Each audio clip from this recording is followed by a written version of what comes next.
And we are, and there's quite some people, they seem to not, nobody reads the comment. Nobody.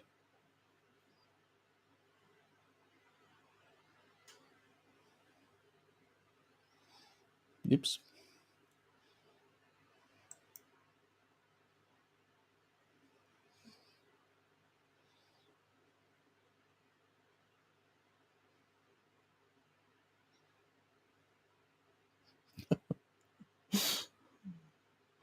Uh,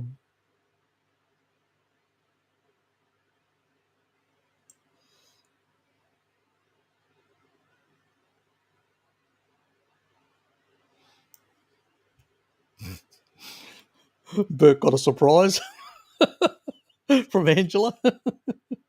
She's keen. Click, click, click. Uh,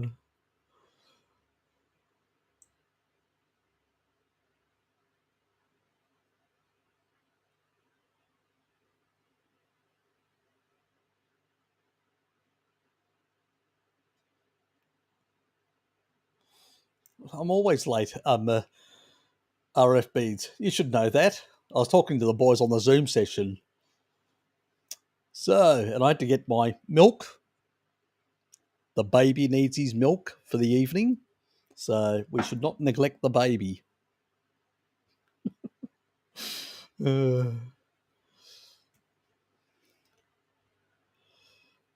Cancel culture on the bird.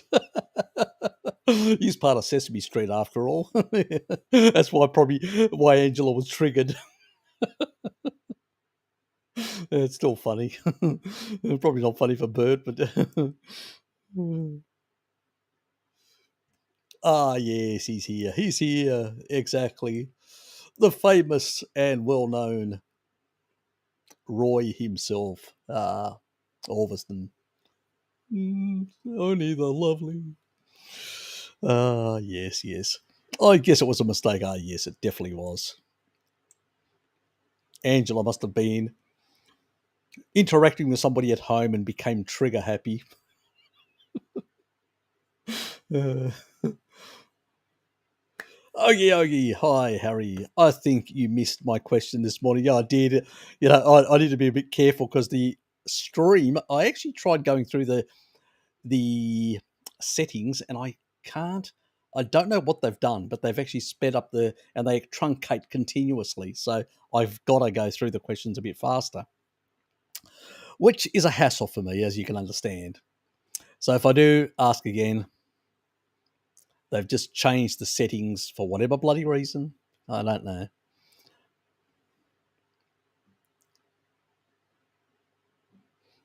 If you want to donate blood, that's fine. It's for a good purpose. You do help people, so I do encourage people to donate blood. So I've done it on multiple occasions. Now they won't allow me because I've got a pre-existing condition, even though I've reversed it. They won't allow me. It's ridiculous. Anyway, what do you do? I probably should have lied.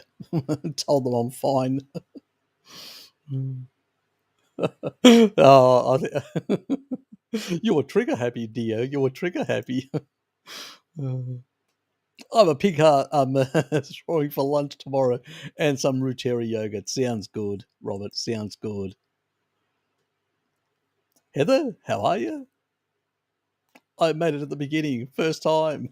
Good for you. Heart has plenty of taurine in it. Yes, it does. Yes, heart is one of the highest sources of taurine. And coenzyme Q10. Very good source of both. Spanner landed on. uh,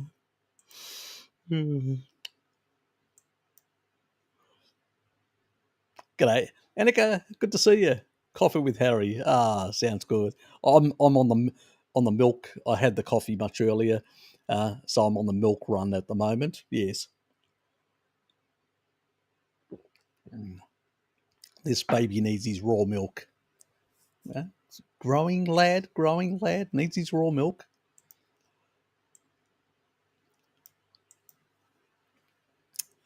Tom, good to see you, mate. Ah, yes. Cheese, eggs, yogurt, butter. Optional lemon, juice, and mustard. Sounds good. Fluffy Rainbow, good to see you.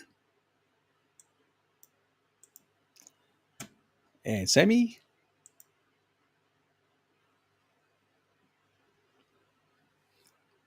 I actually have some PQQ in my cupboard.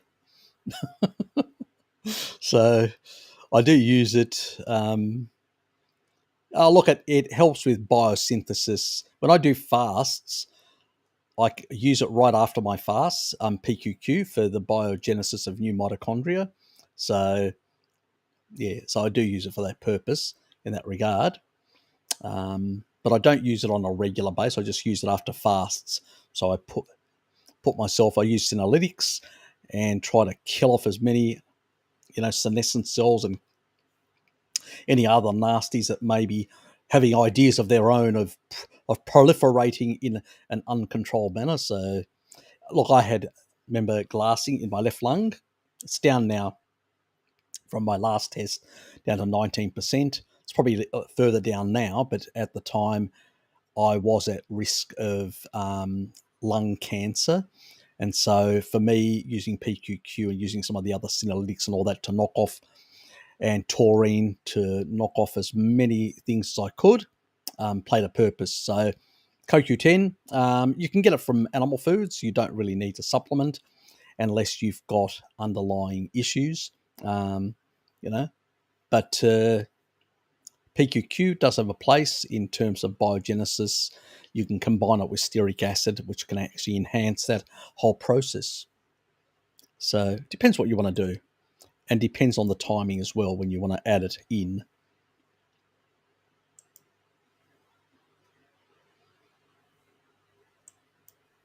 As a biohack, because that's what it is, really. I'll show you the brand that I use.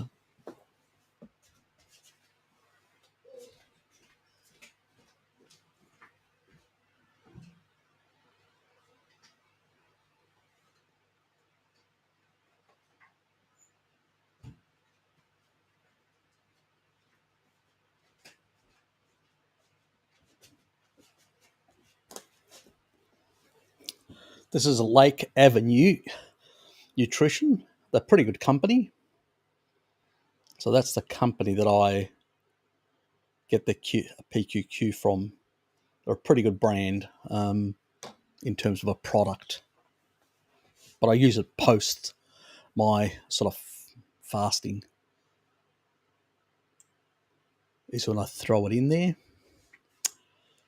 Together with, because I do the senolytic when I'm doing my fast, and then I jump onto that right after with extra taurine and stuff like that. So I'm trying to build up my mitochondrial density. Remember, I did a lot of damage to my mitochondrial damage to myself all those years with massive amounts of seed oils, because I believed, like many others, that they were healthy, because I did believe I actually went the next level compared to other people. It's probably why I got cardiovascular disease in my mid-40s, even though I didn't have high triglycerides or high, lipids or any other stuff. It was just oxidized, a lot of oxidized damage because of those rancid oils that I was consuming. So I listened to the experts, and they nearly killed me. So, yes.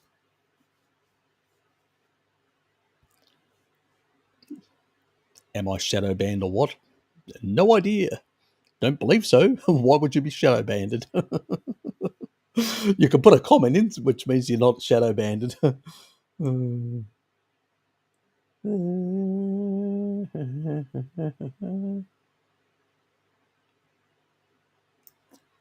shouldn't be. Nope, you shouldn't be, mate. You wouldn't be able to put a comment if you were. So, yeah, exactly. I can see you. We can see you on the thing. So you're fine. You're good to go. You can ask any question you like. Just be careful with Angela.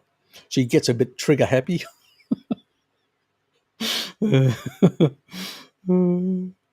She has given you the opportunity to ask again.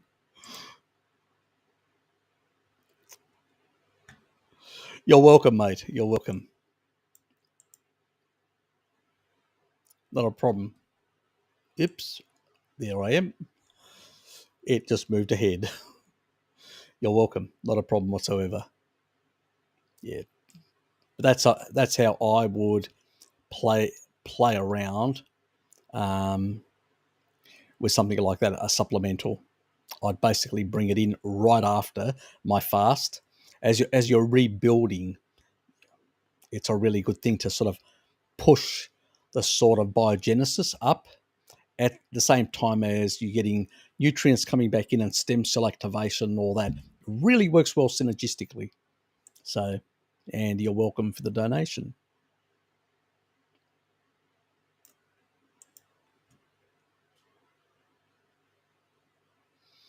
It's one of my subscribers actually set it up for me.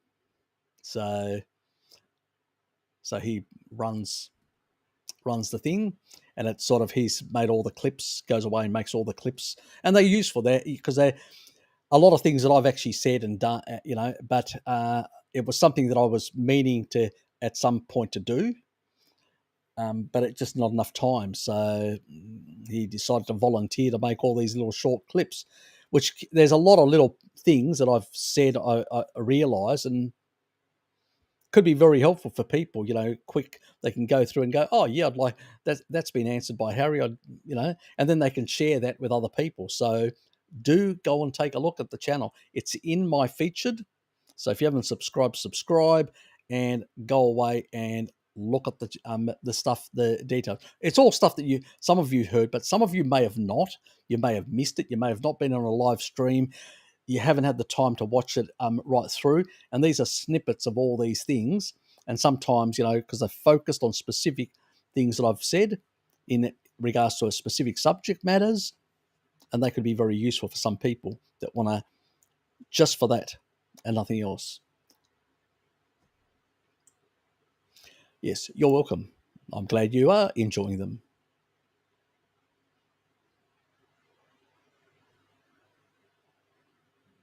Well, if you actually put something really early, it doesn't come on.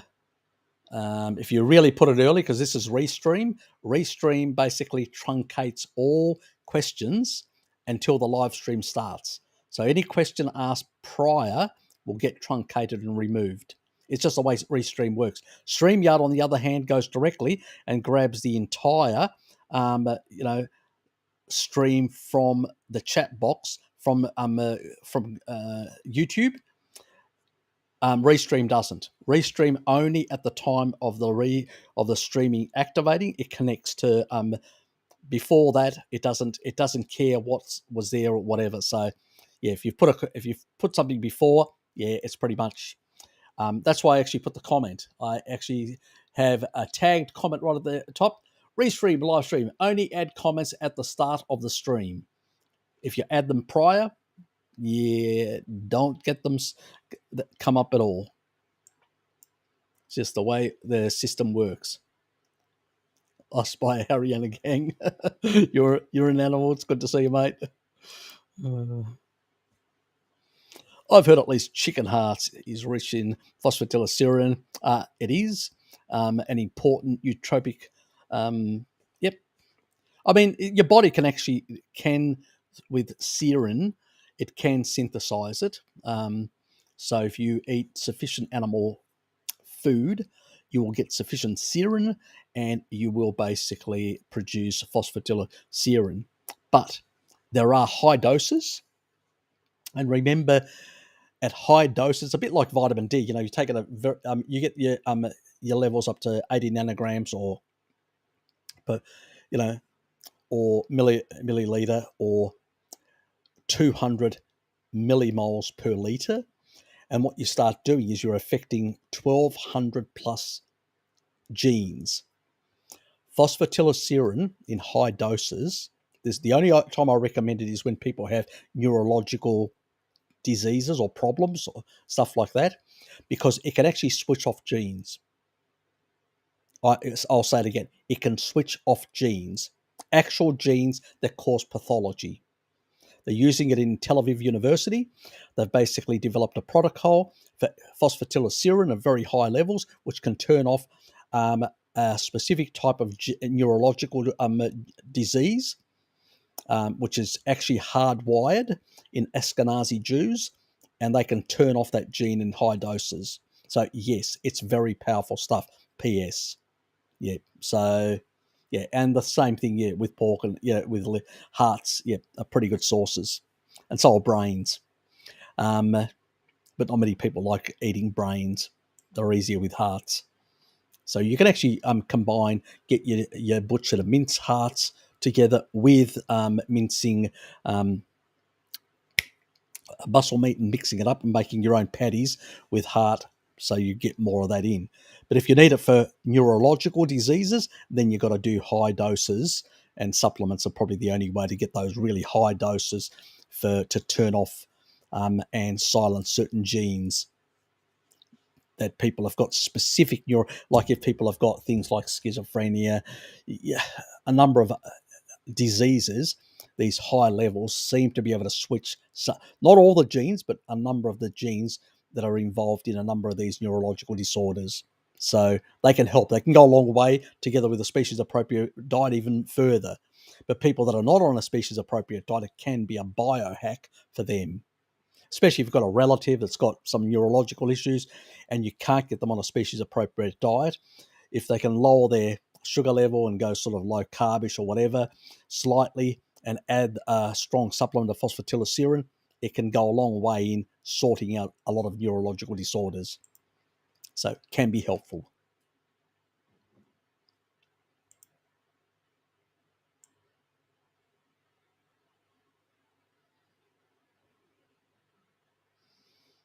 Yep, pretty good sources as well. Just checking, one never knows with YouTube. Oh, that's true. Ah, yes. YouTubia Mafia, such a great, wonderful people. I just send my love and to the AI. Yes. I'm struggling with this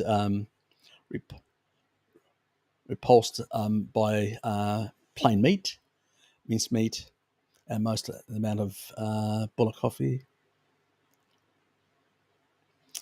I have to drink to get enough fat in, giving me issues, really not feeling the species specific here.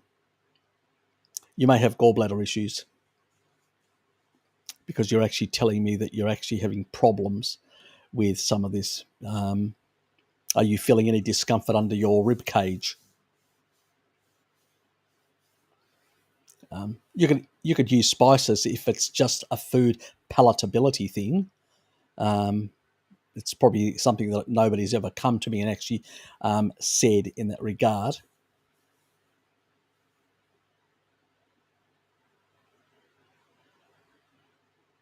And when you say you have to consume enough fat to give you to give me issues, to cause you issues, it's telling me that you may have sludge, not gallstones, a bit like I had. It took very high doses of taurine to clear out the sludge. And you may go through stages of constipation and diarrhea until it clears out properly.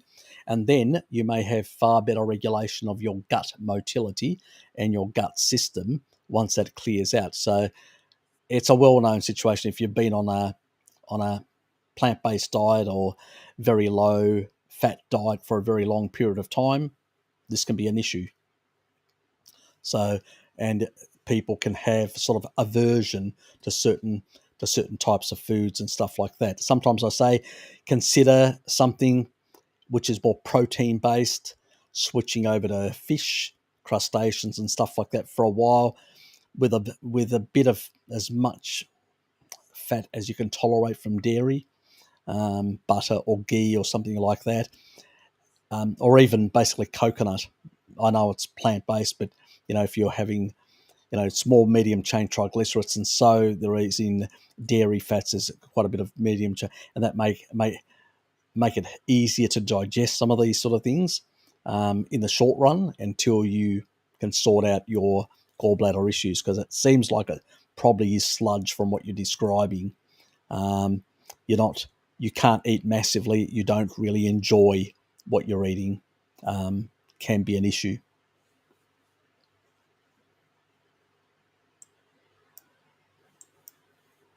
Been there, done that, so to speak.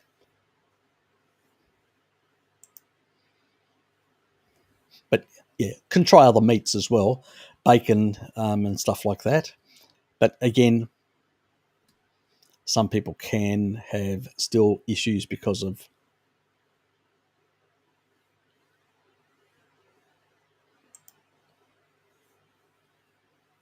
Yes, you could go for the eggs. Yeah, that's another option. Eggs. I forgot about eggs. You can do eggs. You can do like that old geezer, 25 eggs a day. Remember that? Yes. So there are people out there, as long as you don't have an aversion for eggs as well. So you've got to play around with these things. And eggs are a good source of protein as well. Higher utilization than even meat. So pretty good. Good night, folks. My circadian rhythms are pulling me away here in California. I will listen in the morning. Not a problem. See you, mate. Take care. Good night.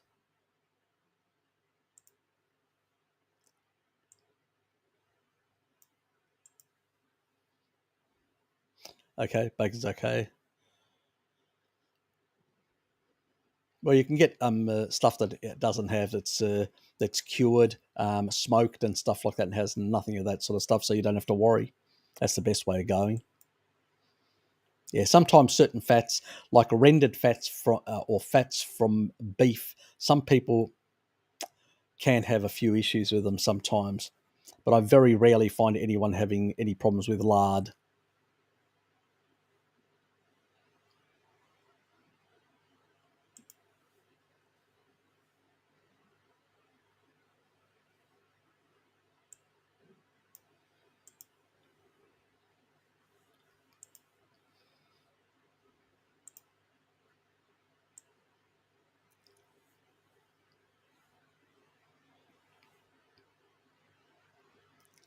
Yep.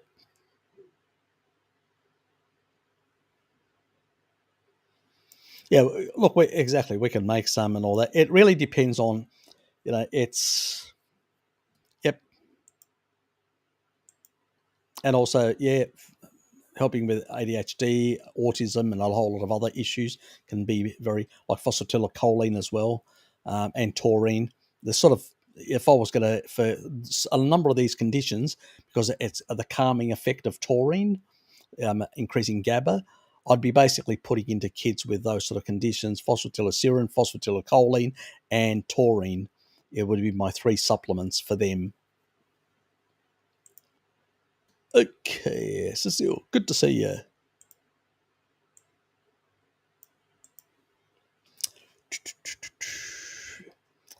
I took it in the form of years ago, and my memory improved quite a bit. Yep, exactly. An interesting experience. Was able to remember long and do lists and other things. Yep. Yeah, it really helps. And as I said, in very high doses, it can actually turn off and turn on a number of genes that affect the brain function. So it's good stuff in that regard. But most of us sort of probably don't need those sort of levels. Harry, you said mainly only the water that comes in your coffee. Yep, pretty much. I pretty much only use deuterium or lower deuterium type water only for those purposes for coffee. Obviously, I'm still having some kombucha drinks occasionally. Like I'm having that. I usually have it in the evening. One of these. My milk. But I don't have milk every day now. I sort of have it once every second day or whatever. I'm sort of down. I don't have a lot at the moment until I get the next batch. So I usually go a bit spastic when I get it, and then I eventually have to starve myself because I have to go a bit lower on the milk. But usually I have a glass of milk. Yep, most days in that regard, and that is still lower deuterium than what you'll get out of tap water. So it's pretty much just the coffee. And I used to do about 3 or 4 coffees. I'm down to 2 coffees, 1 or 2 coffees a day now. I've cut back deliberately for that purpose. And I've actually noticed since I've cut back, my urination levels have declined as well. So, not that I actually had that I was constantly going, but now it seems I can sort of go in the morning and all day long and not go until the evening sometimes. So, and it takes a while for my bladder to fill up.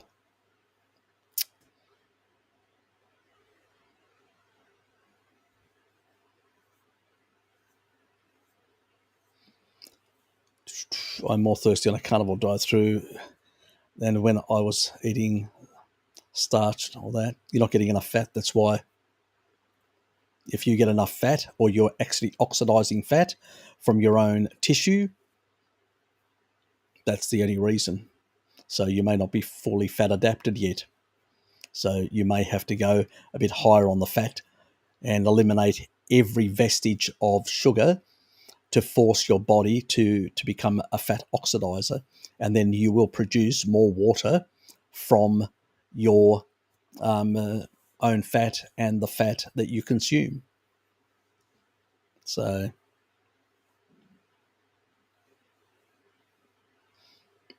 that's all it means, because you basically haven't switched over to fat oxidation. So you can't, unless you actually, if you're in a fat oxidation state, you're producing metabolic water. You're hydrating yourself. And thirst goes away. You're not fat adapted, Stefan. That's all it is. You basically probably consume alcohol and other things and not allowed yourself to become fully fat adapted. That's why. So eliminate those things that actually cause the issue and be more disciplined in how you eat, and that problem will go away. Simple as that. Thanks for the input. Can ox bile be a help? Yes, it can help. Ox bile, proteolytic enzymes as well can help in that regard, but you need to clear out the stuff. You need to clear out your gallbladder issue, and you're only going to do that by emulsifying and clearing out. And sometimes you have to go to very high doses. As long as you're not on blood pressure meds, then you have to go slowly and adjust the blood pressure meds down. But if you're basically, on, because many cases, if people are not feeling pain, it's usually not stones, but sludge. I had no pain with my gallbladder. Had a bit of discomfort in the early days, but then it sort of, when I did, started doing a bit of taurine, the stones came out. It was only very little. It had a few tiny little floaters, and that was about it. And then after that, it was just this sort of swinging back and forward. And I realised what it was after I did a bit of research, and I go, okay, we're going to go very high doses. And I was doing, 8. Then I switched for a while to 10 grams of taurine. Obviously, I wasn't taking any blood pressure meds, so it wasn't an issue whatsoever. Because what it does is also taurine will normalize, because it's a regulator. It will normalize your blood pressure. So if you're taking blood pressure meds on top of that, you're going to push your blood pressure too low. That's dangerous. So you need to basically slowly increase 1 gram, 2 grams, go and get your doctor to adjust it. Your blood pressure meds down and down and down until I've made a video explaining lithium and retention, which needs to be the dose needs to be reduced if you're taking taurine. And usually taurine does very similar things to lithium. It calms and increases the parasympathetic nervous system and calms the mind. So it pretty much eliminates the requirement for lithium. I think Amber O'Hearn was using lithium as well once she did a more hardcore carnivore diet with some raw stuff as well, which it means it adds more taurine into the system. Her issues went away. So she probably doesn't know that it's a taurine that's actually playing that role, but her issues went away. Simple as that. Anyway, yeah, so taurine will emulsify and slowly, but I go to high dose. I want it cleared out. Now that's going to create a bit of, let's say, diarrhea and constipation back and forward, a few issues for a period of time until it actually clears out properly. And then it will settle down, and then you'll go into lower doses, and you'll have the occasional issue like I've had, and now I haven't had the occasional issues for some time. So the issue seems to have resolved itself now. But yeah, we pay for our years and years of inappropriate eating. And then we have to go through a few months of hassle in order to sort out the issues. It can take anywhere between 3 months at high doses up to 6 months to sort out. Usually it's the first 3 months where, let's say, most of the hassles are involved in sorting out the gallbladder. I'm going to eat 30 eggs a day, film it and send it to Freely. Send to the study as well, but the 25, the 88-year-old and 25 eggs a day on average, send to that as well. You're going to go next level, you carny slut, Robert. God. She'll be horrified. That woman. She'll troll you on the interwebs. She's insane enough to do that. Thanks for your time and knowledge. Not a problem. Not a problem, Richard. I'm going to crash. Fair enough. Take care. See you, Rich. Bjorn, mate, how are you?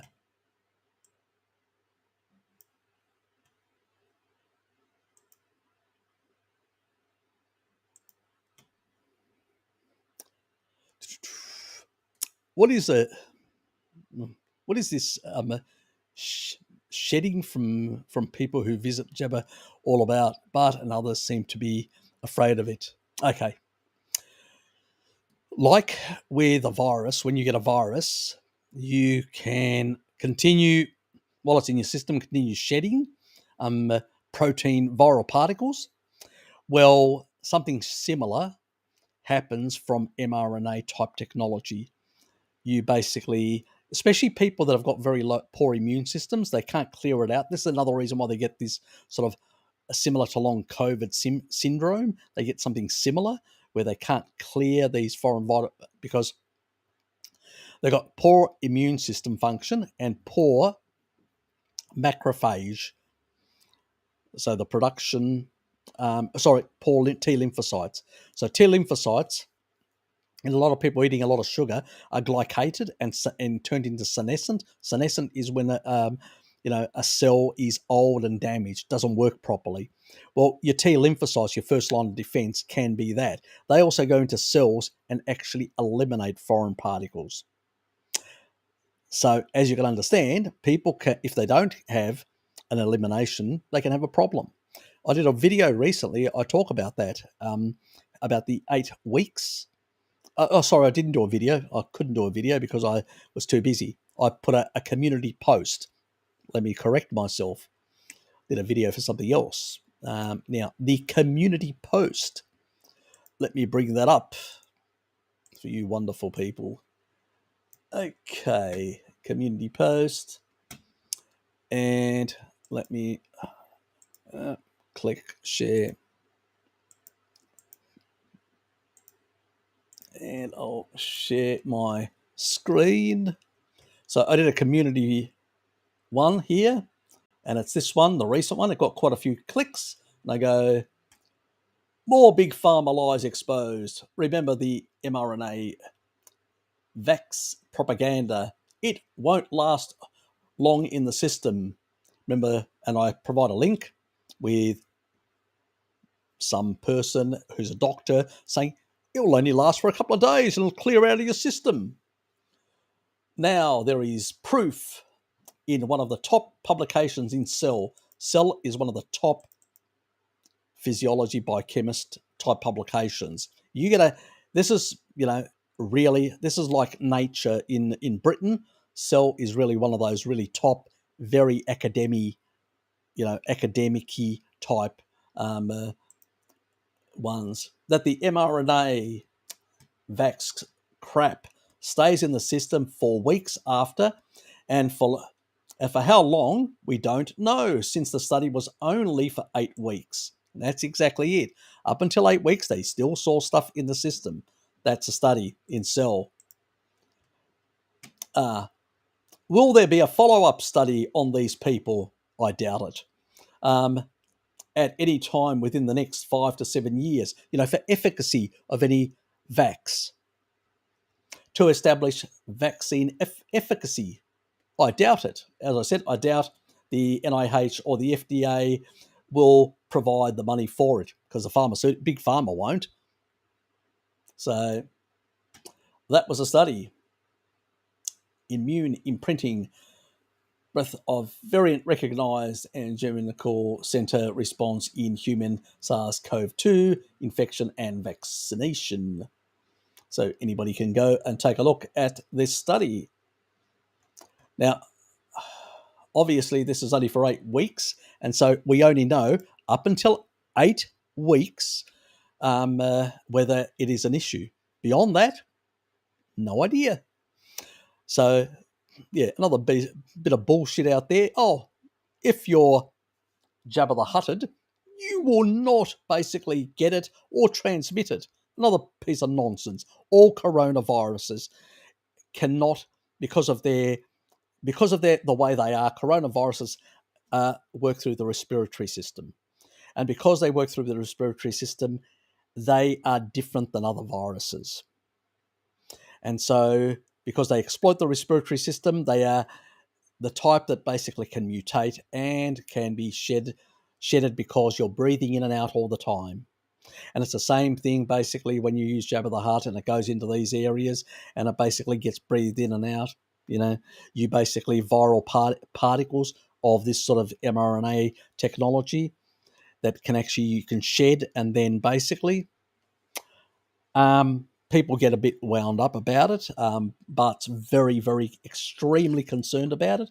I'm less concerned about it because I've got my first line of defense. Not even the virus can get through. I don't think the shedding can get through to me either. Why? Because strong T lymphocytes. That's my protection. Otherwise, I'd go paranoid and crazy. Yes. So that's my first line of defense. That's my best line of defense, in my personal opinion. The rest of it's speculation on our side. We've looked in oncology and other areas where there was a lot of issues. So how bad can it get? There's a lot of speculation, even on our side. But obviously, my attitude is, why play Russian roulette? That's why I'm saying you can't leave society. You can't lock yourself away and limit yourself. The reality is the only way around it is to boost your immune system with taurine and vitamin D, good vitamin D levels. So you've got good T lymphocyte clearance out of your system, because that's your best defense from people who've got poor immune systems and are good shedders of both the virus and of the mRNA vax. So that's the best way to keep those people from shedding in your direction. Anyway, let's move on. Harry, do cheeses made without fermentation and yogurt make any MK vitamins? Thank you. No, all cheeses. All cheeses and yogurts have some level of fermentation. It's simple as that. And so depending on which bacterial strand they'll put, because I have never seen a yogurt or a cheese, because for cheeses to be created, they have to use specific strains of bacteria which affect the culture, actually affects the way the cheese actually ferments and changes, in a sense. So you can't get one without the other. It doesn't exist. Obviously, when they pasteurize it, they eliminate all that, but then they put back in all the cheeses and all the yogurts, they put those beneficial bacteria. And those beneficial bacteria will produce a variety of menaquinones. So the ones in brie and camembert only produce menaquinone 4, which is the animal form. Some of the others in some of the other cheeses can produce some of the other menaquinones. The ones in Gouda produce very high levels of menaquinone 4, like the ones in brie and camembert, but also produce a good level of menaquinone 8, 9, and 10, and all those can be converted in the liver back to menaquinone 4, and nobody seems to have a rate limiting effect. I haven't found any genetics to state that. Now, there are genetic issues with menaquinone 7 from natto and all that. About a third of the population seem to be very poor converters back to menaquinone 4, which is the animal form that the body needs. And it's the only form, menaquinone 4, the only form that actually can affect our DNA directly. So it can actually interact with our DNA at an epigenetic level, the little switches. Yes. Anyway, let's move on. I think 30 bananas a day could activate the Randall cycle. I remember Bart saying that if the carbs are too high, it can activate potentially. I'll just say potentially because it depends on physical activity of that person, a lot of factors. But ultimately, running high levels of glucose through your system isn't a healthy thing, especially when it's fructose from fruit, and that he's having high glycating effects. Obviously, because you're going to be, even if you engage the Randall cycle, you'll be at a very low grade.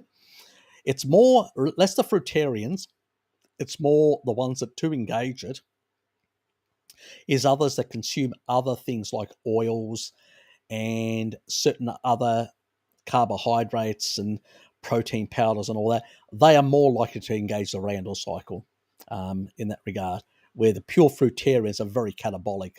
They don't, they basically also increase uncoupling proteins, but they basically just waste away on a fasting mimicking diet, which is catastrophic for their whole body. That's why we call it the Church of Anorexia Vegana, for that reason. But under certain circumstances, yes, that can happen. So how do you make cheese without fermenting it?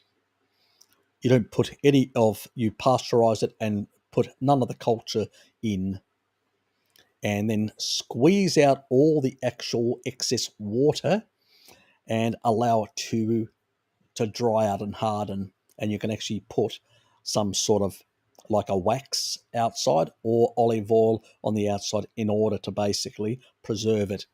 And it becomes a very soft, fatty type thing. Something along those lines, from what I've heard. I don't really know much about it when it comes to in that regard. But most cheeses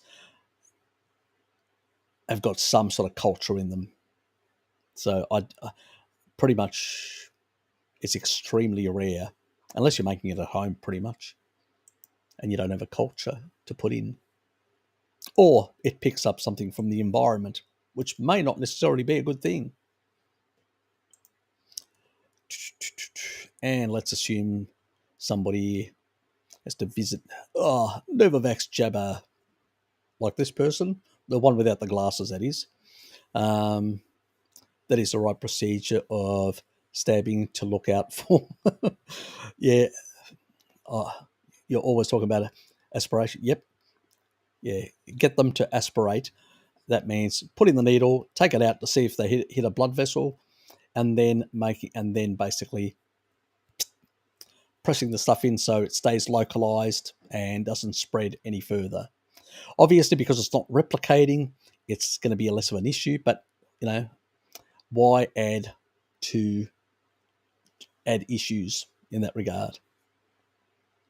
But one thing nice about the actual the Novavax type thing, it's got the two prolines, can't get into the cell, not a problem, and it can't adhere to cell walls because of that proline. So it'll circulate into the bloodstream, get engulfed by macrophage or eliminated by T lymphocytes. So it's one of the safest designs of a traditional vax. Basically, that's what it is. It's really a safe formulation with these characteristics. Most are basically the total virus deactivated and basically then put into the system, and that could potentially react and go through.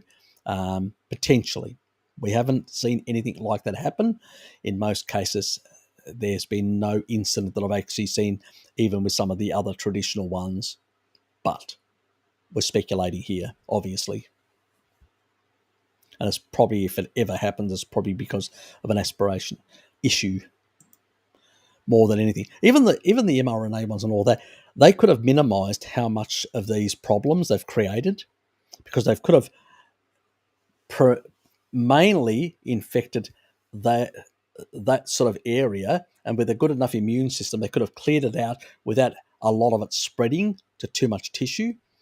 But with this sort of aspiration issue, what they've done is they've created a lot of issues for a lot of people. Again, just to make it simple, to get more of the numbers, efficiency. Again, they prioritize efficiency rather than health, and that's wrong.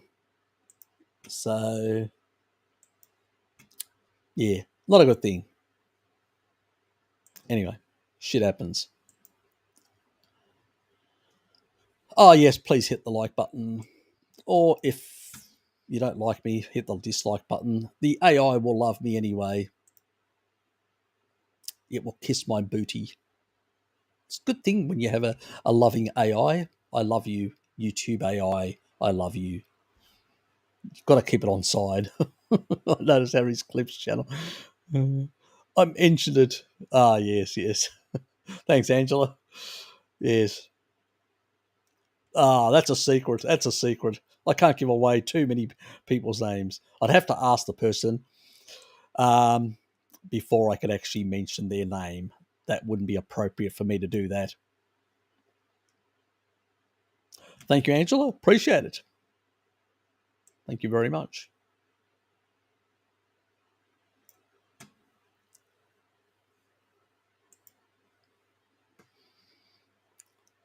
Can we make any inference, or is there good evidence that proper circadian rhythms would protect against the virus? No, we can't make any inference. We can't. Look, proper circadian rhythms help. They do improve immune function, but obviously you still need the precursors of vitamin D and important nutrients like taurine and other important nutrients, and certain key amino acids as well, that play an important role in modulating the immune system. So all that helps in combination. But yes, circadian rhythms would help in enhancing the protective, improving. You're putting less stress on your body. You're sleeping better and all that. You're healing better. You've got a more robust and stronger immune system and body in general. Yes, you're going to be more robust. So sleep does play a role as well. I mean, fresh cheese conjugated with acid like vinegar or lemon, such as fresco, or similar few hour young cheeses. Yeah, well, young cheese, you're not going to get much, if any, pretty much. It's enjoyable, don't get me wrong, but it's not going to have a lot of K2 nutrition. The cheese has to age a certain period of time. So for the older it is, the higher the K2 levels, because it's just those bacteria ferment, and producing more and more. So that is really the trick. So young cheese will have much less, old cheese will have more K2. Simple as that.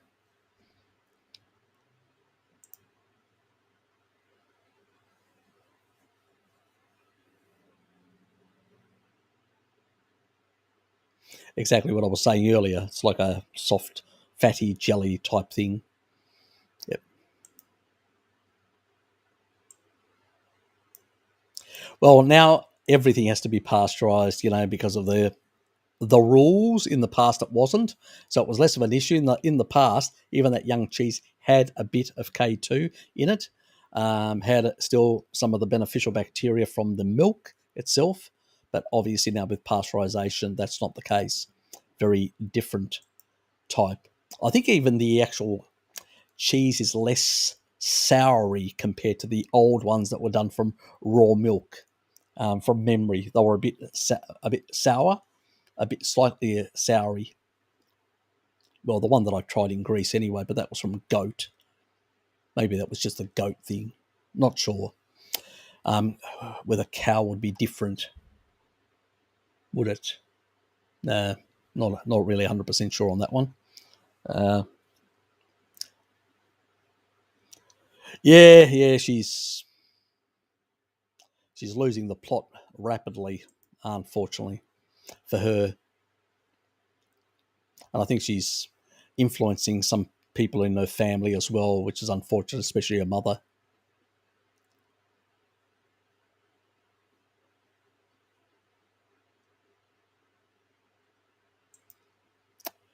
I hope I hopped onto Bio El It's doing my tummy a world of good for keeping information flowing. Yep, you're welcome. Combine it with taurine.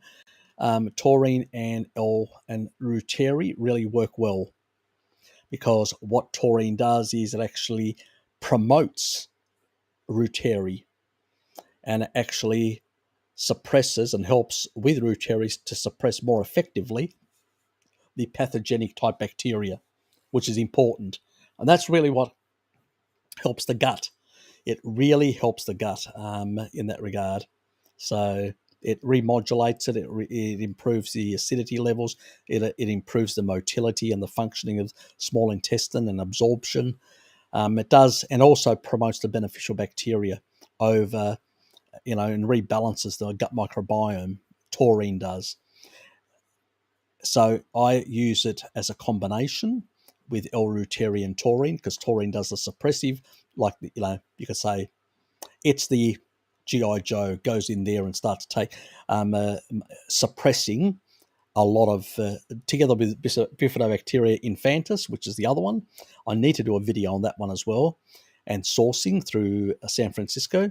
So yeah, I have to, at some stage, it'll have to be next month. God, I can't believe how far behind I am with some of my videos. Anyway, it takes too bloody long to do them sometimes. And I'm an opportunity for another position at work, so that's going to keep me busy next week and the week after,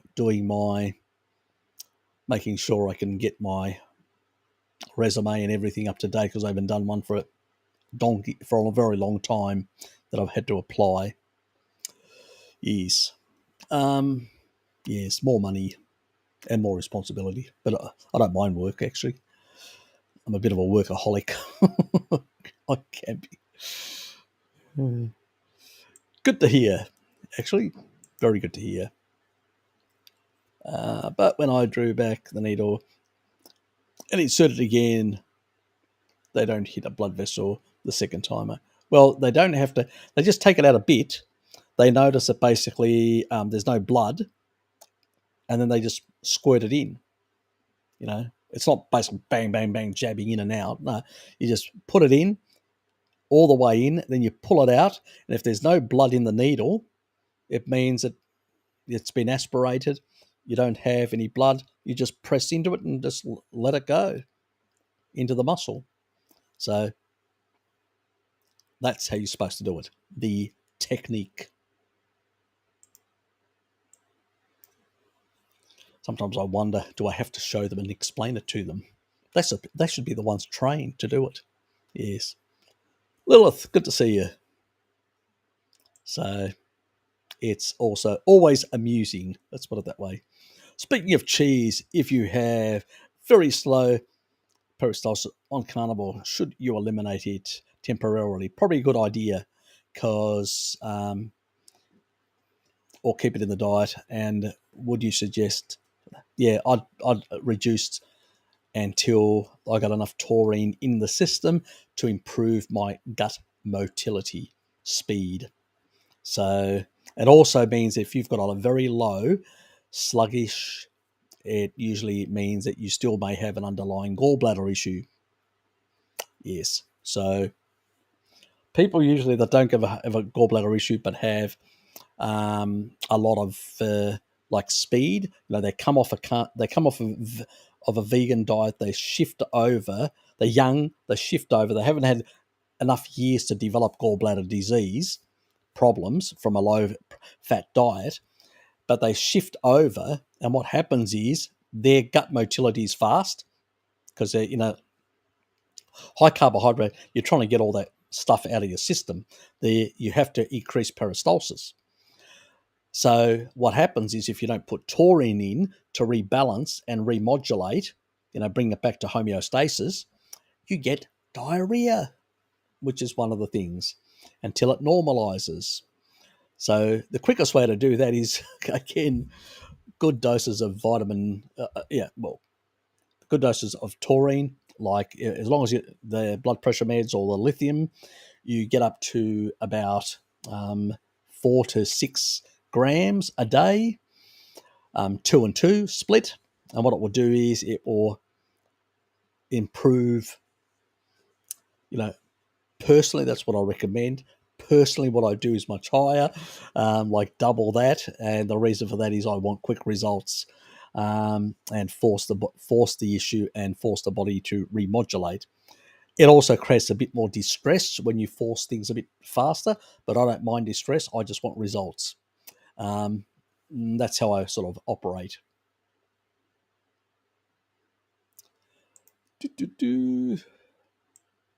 Because I'm certain about the science. I've checked it. I've studied. I've looked at it.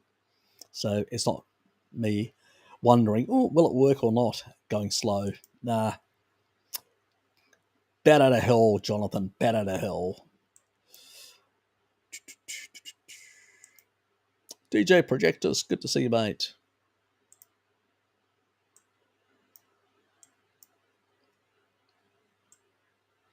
Good morning, European people.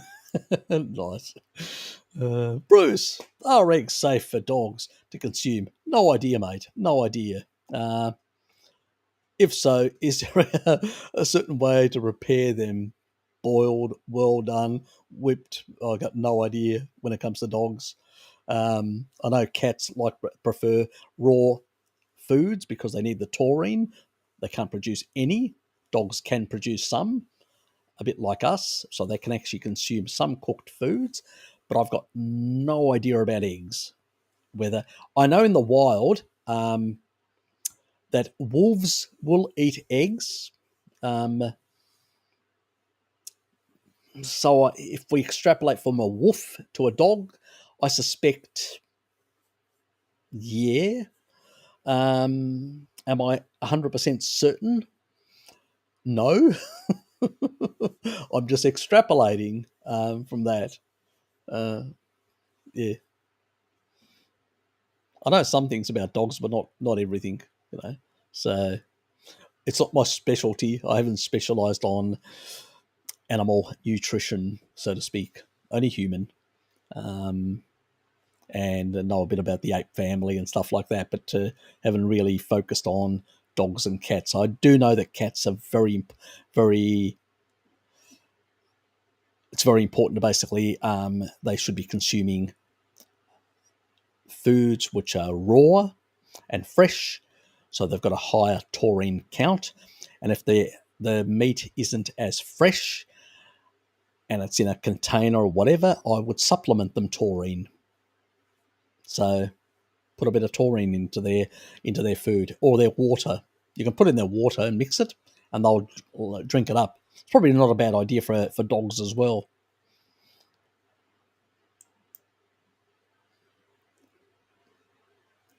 Do you think it should? I know constipation agents affect the digestion. Magnesium citrate. Well, magnesium citrate, yes, will loosen things up, but that's not a solution. That's just basically a band-aid solution from the naturopathic physicians. They're just no different than they take a citrate, magnesium to, let's say, loosen your bowels. what you really want to do is you want to know why it's causing it. And it could be basically your gallbladder issue, or your peristalsis is dysregulated and taurine re-regulates it. That's what the research says. So we need to go with the research, the best research, and only the best research, and not some naturopathic supplemental agent that's not required. So, and sometimes people may need to put a bit of extra fat in to help as well, and salt can help. Yep.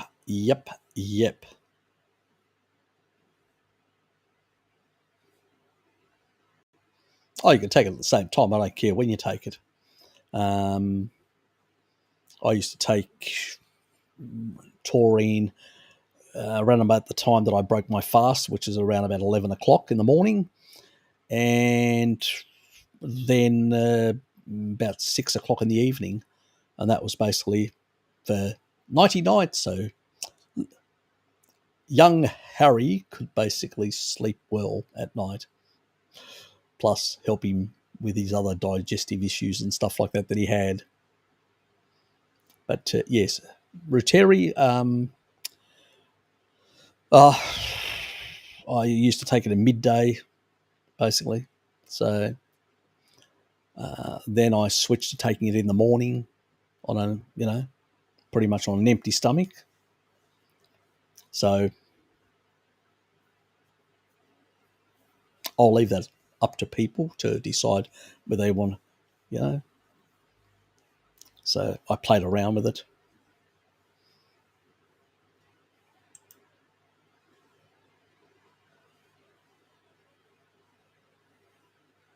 There you go. His dog's got a preference for raw, and raw.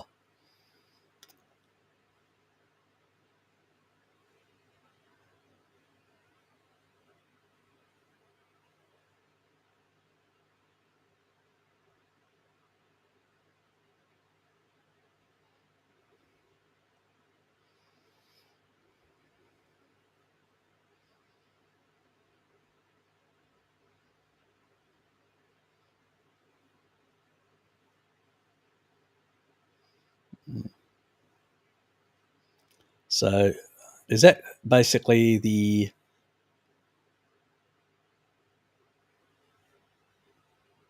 that's when you took out the cheese?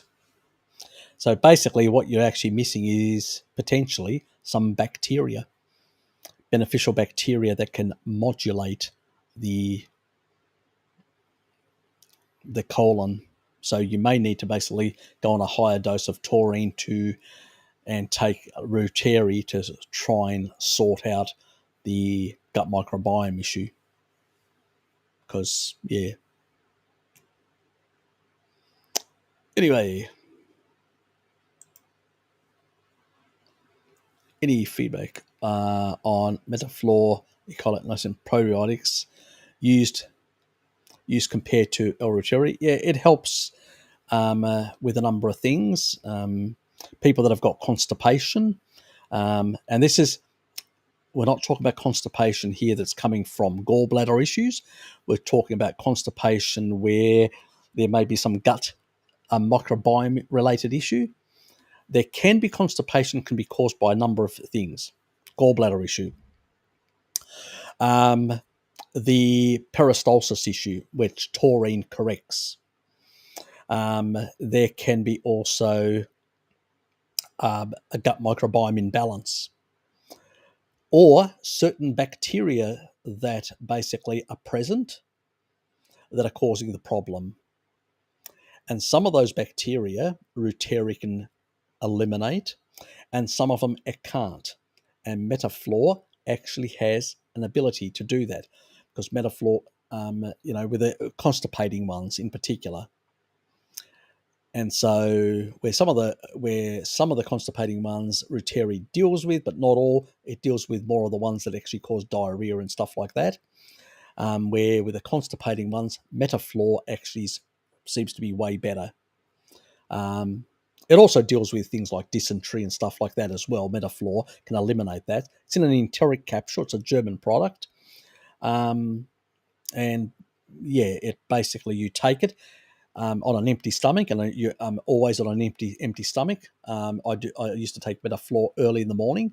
I'll allow it to get all the way to my colon to change the situation in the colon. You know, it's probably another reason that I actually, when I did my test, my sister who was vegetarian, they found polyps and stuff like that. I had nothing. Even with all the poor diet and the cardiovascular and all that, she couldn't believe it. She said, "How the hell you get thrown on a slab and get your heart operated on, and I've got worse colon than you?" I go, "Yep," but she didn't know I was doing Metaflor for quite some time, and really sorted out my colon in that regard. So she was quite shocked. And it's really good for dysentery and stuff like that. I did it for tropical disease sort of management, stuff like that, because I had really some bad barley belly and stuff like that in the past.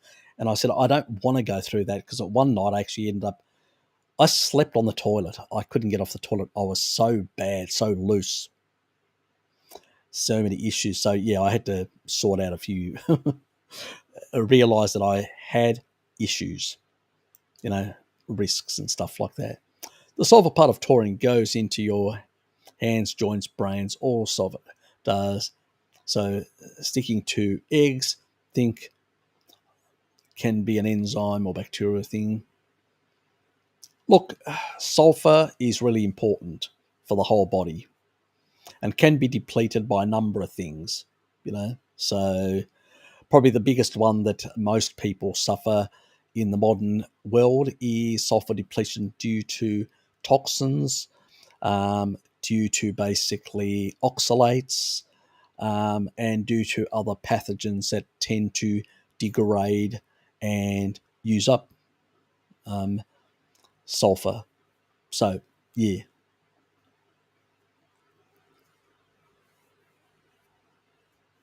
Goes everywhere, absolutely everywhere. It regulates. Taurine is not your regular sulfur amino acid. It's a very different one, because you've got methionine as well and many other sulfur amino acids, but they don't do the magic that taurine does. So there's plenty of other sulfur amino acids, but taurine is one of those special ones. It can regulate and modulate many things. The immune system, yeah, it can regulate and modulate the immune system together with vitamin D. It can and also help support the immune system. It has an antioxidant effect. It has a regulatory effect on the gut, the stomach, the actual the intra and extracellular fluids. Actually, the intra and extracellular fluids was the first thing that taurine did, something like millions and millions of years ago.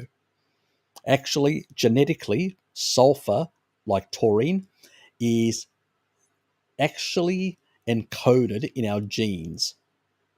All animals, right down to the early eukaryotic cells, multicellular organisms, right through to today. It basically prevents your cells from rupturing. Plays a big role in that regard. It's a reason why you need a lot of people don't have enough. It's another reason why you get this sort of puffiness that happens to people, or you get this sort of water retention, because it regulates fluids. It can actually regulate the excretion, and also regulates all the actual electrolytes, calcium as well, excitatory in the brain. It is a master regulator throughout the body. Plays a lot of roles, but its first role was actually as a regulator of fluids in early cells, to basically manage the cell membrane from acquiring too much water and being damaged. So it can regulate it. Its first role was as an osmolyte, which is regulating sort of fluids, and then it took on antioxidant roles and many others. Even as an antioxidant effect in the mitochondria and in the cytosol of the cell. So it's really powerful stuff. Taurine, only found primarily in animal foods in good quantities. Seafood more, muscle meats second, and other sources following, dairy included and stuff like that. So it's pretty much an animal-based food, but it is ancient, absolutely ancient as, and really bloody important.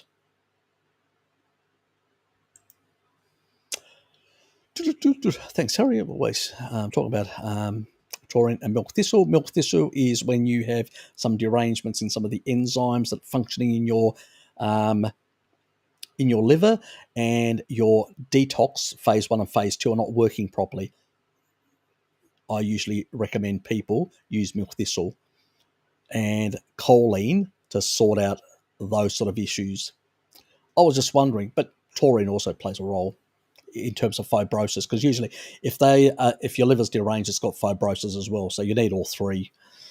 I was wondering if I should keep cheese while doing that. Okay, add kefir or just add kefir.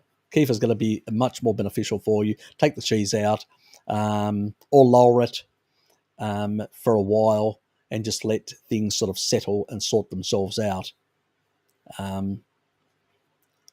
Because kefir will help bring some bacteria back. L-reuteri with taurine will improve selection of the ones that actually are going to end up dominating.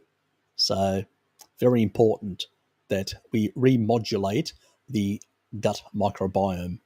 And that's another thing that taurine does. It remodulates. Exactly. Anyway, I still need to do that video, don't I? Yeah. Anyway, is there a way to reverse grey hairs? Or is it purely genetics? Well, in my case, it is genetics. But tyrosine, which is in animal foods, it's what produces the melanin, in your skin and all that, also in your hair, the hair color. So most people that go on a carnivore diet, actually their hair actually becomes darker the more meat they consume, or more high tyrosine foods.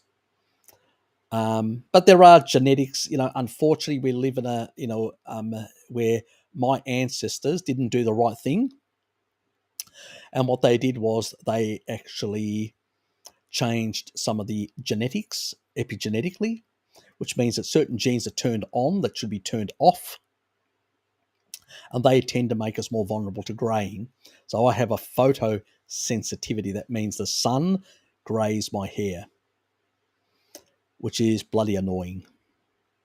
I mean, you may look, now that it's dark, obviously it doesn't look as grey, because usually I've got the window there and the light comes through and goes through my hair, and it seems lighter than it is in that regard. But still, I do have grey hairs, as you can see in certain. You can see them there, through here and all that. Now, my mother, her whole hair was grey, completely. My cousin Arthur and Julie, first cousins on my mother's side, they were completely grey in their mid-30s. My sisters have got more grey hairs than I have, and they put colour through their hair. Now,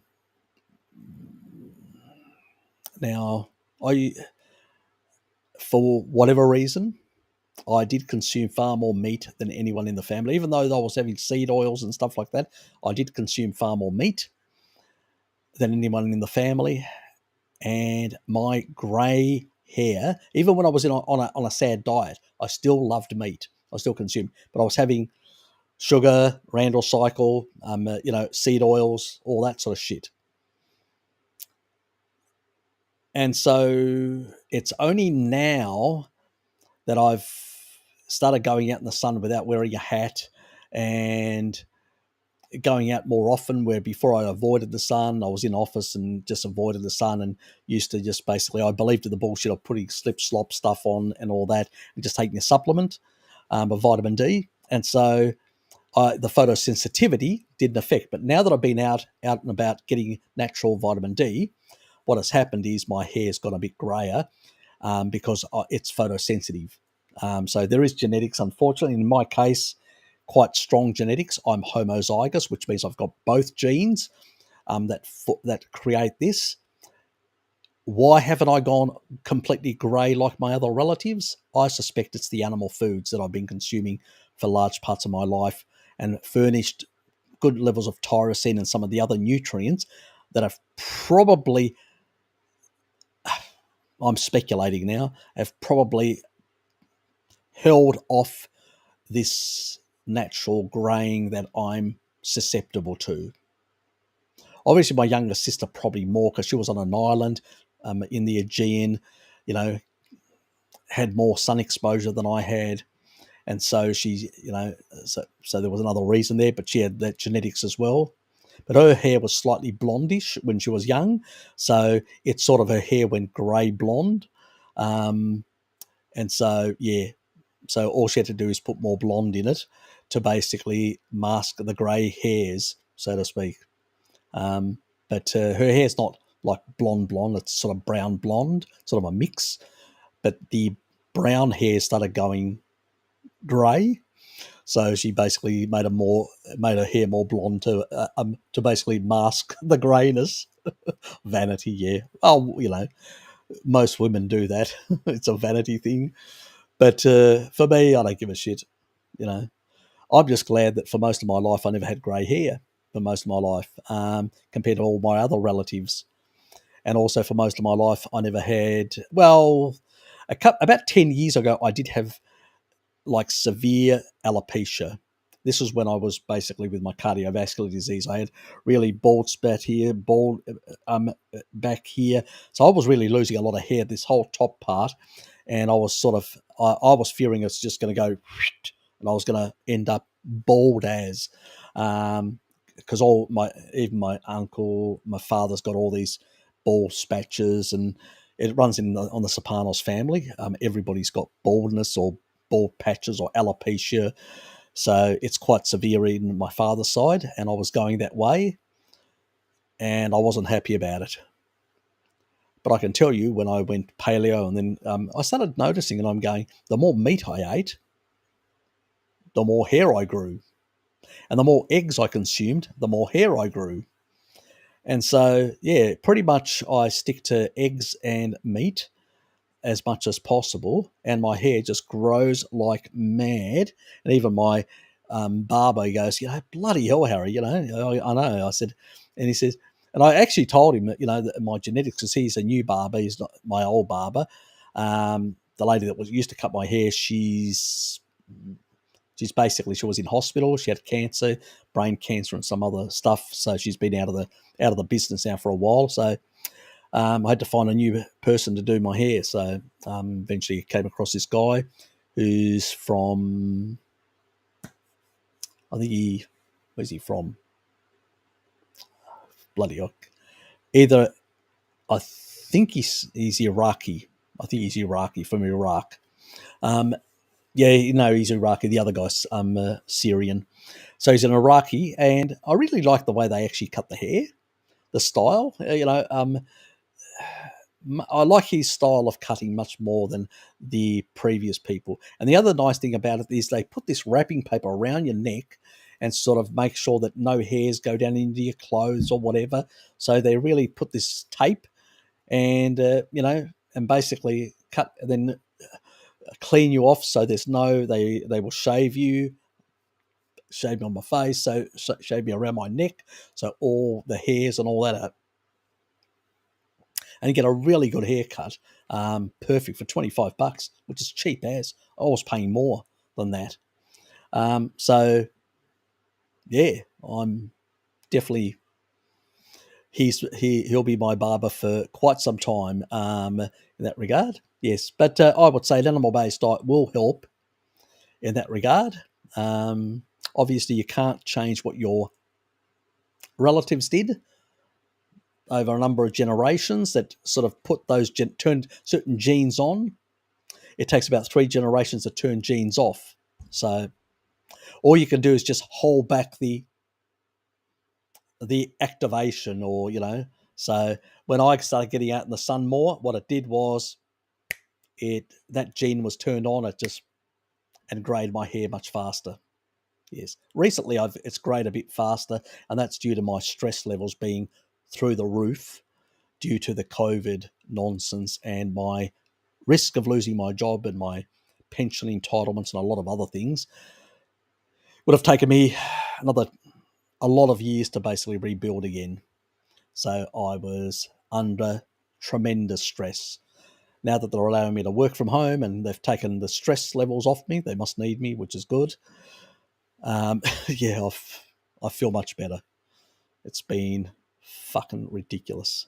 The last 3 months, I've been under tremendous stress, fearing that I'm going to lose my job. So, yes. And I have no idea where I would have been without the current Novavax as well option. Exactly. There is a new B complex on the market from the Okay, Elliot. Would be great to hear your opinion, Harry. Here's the link. I'll take a look at it. I'll check it out.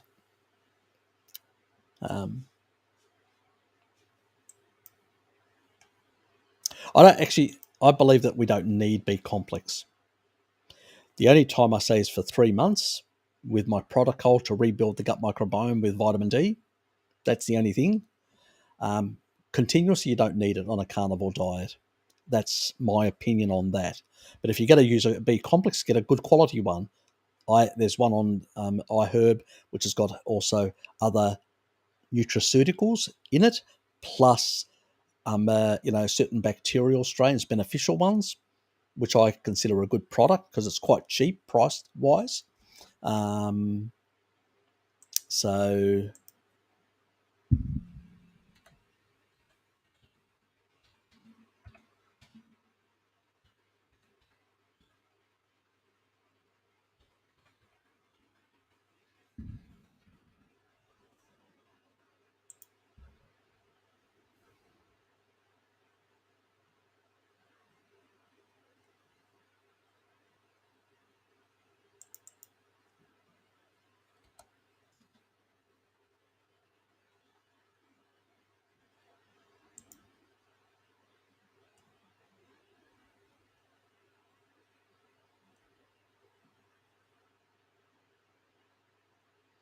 let me just locate it.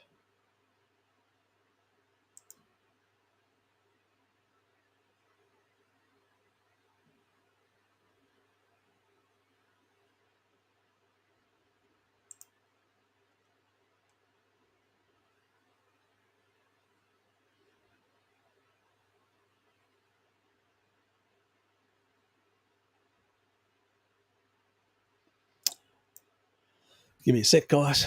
I'll find it eventually.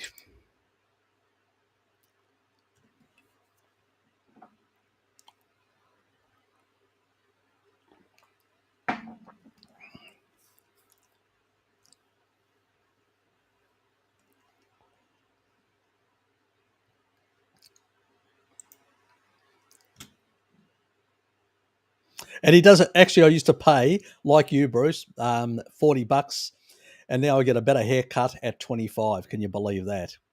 I'll tell you, these Middle Eastern boys, they really know how to cut hair properly for men. Even the other Syrian guy, he was very good as well. But he was inconsistent when he turned up, so he wasn't always there. So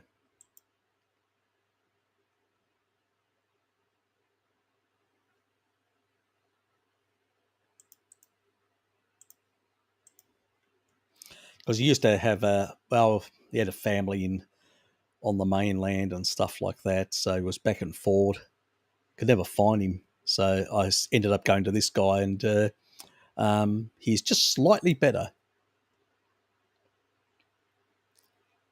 He's $5 more expensive than the Syrian guy, but it's not the price; it's the product. It's the quality of workmanship. So let me just.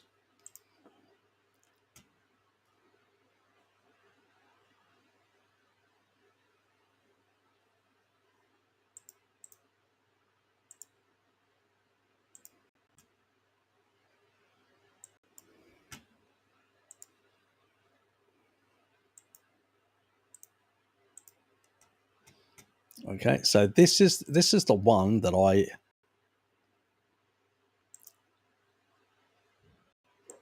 on. So that's the one that I basically recommend to people. It's called Paradise Herb Earth Blend B Complex. So basically, this is done. Been around for quite a few years. These people are sort of vegetarian type people, but they have a really good product. As you can see, they've got benphotamine. They got two versions of thiamine, and it's only 10 milligrams. It's not really high. It's got benphotamine. 10 milligrams isn't too bad. They've also got basically B2 riboflavin as 5-phosphate, which is the better one. And so there it's a really high dose, and we need that.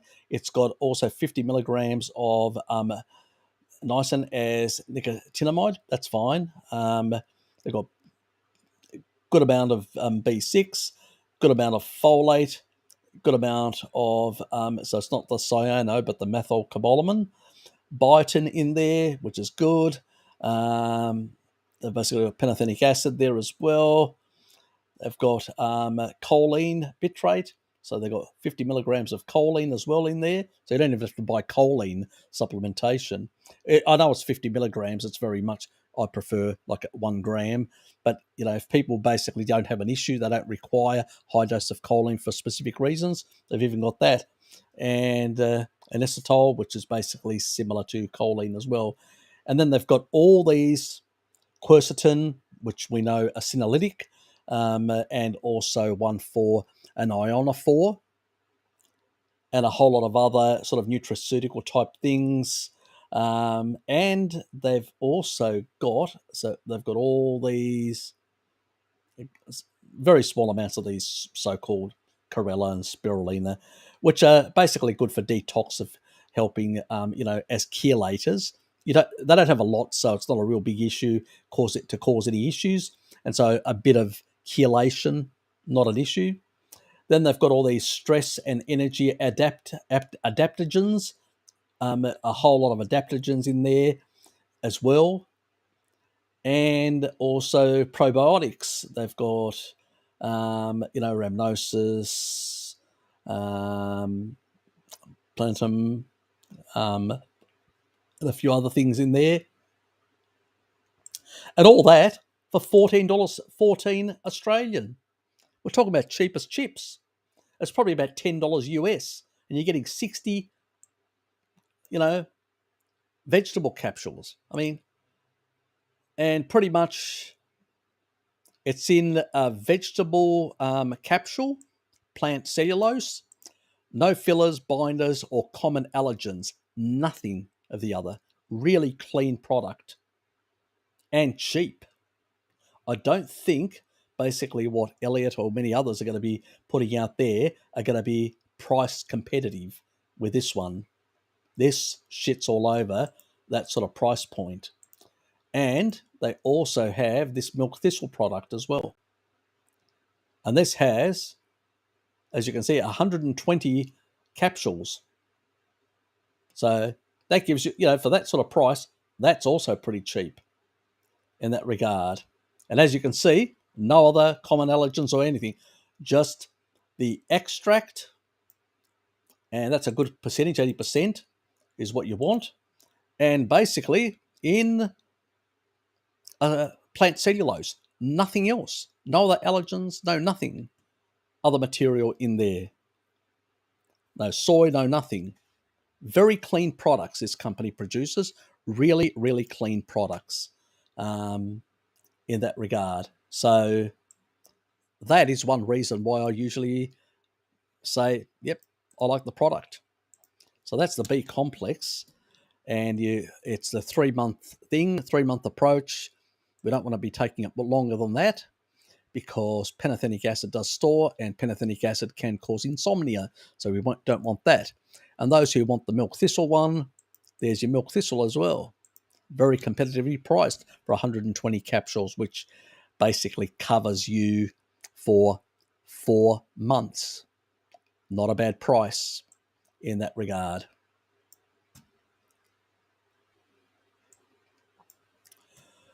So there you go on that. So, but I'll take a look at it and I'll give you my opinion on that.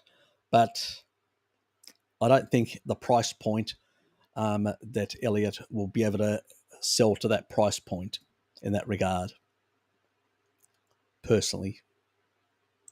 But that's my personal opinion.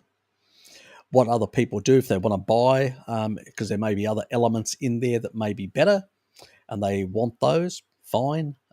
That's up to you. Your money after all. I'm just giving you my opinion on a good product at a very good price point.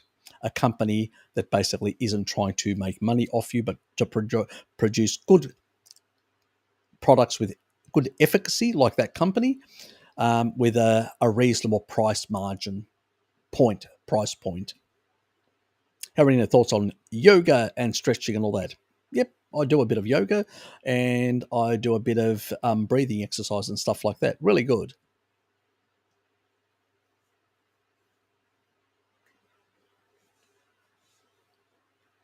Yep, they can help. They can help basically.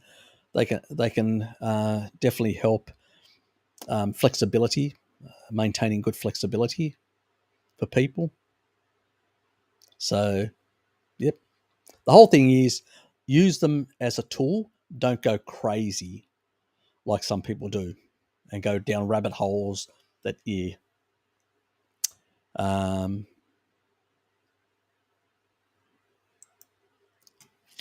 anyway, I would imagine your fast switching fibers are not preserved with yoga. Yoga's for another purpose, Lee. It's more basically has a relaxation effect on the body, on the muscles, on the body in general, and stuff like that. You don't do yoga to basically build muscles or improve. It's an overall thing, and it's also, remember that your psychology is connected to your physical body. You know, the placebo effect is very powerful. You can actually heal yourself just by feeling. You can hurt yourself if you're depressed, really unhappy, and all that. You can actually increase inflammatory cytokines. Depression increases inflammation and cytokines. So when I was struggling and in sort of a lot of stress in the last couple of months, what do you think I was? But my body was producing a lot of inflammation and cytokines. Because the mind and body are connected. So these things help. And I did some of this sort of stuff to relax and reduce the tension, and took higher doses of taurine to calm myself. So I was sleeping right through. I've been sleeping very well. Last night was that was somebody making noise outside and woke me up, which is really annoying. But anyway, normally I sleep right through, so 7 hours, 6.5 to 7 hours, sometimes 7.5, depending. So usually I get good sleep through the night, but last night was a bit annoying. But it hasn't really affected me that bad, because one night's not going to really affect you that much.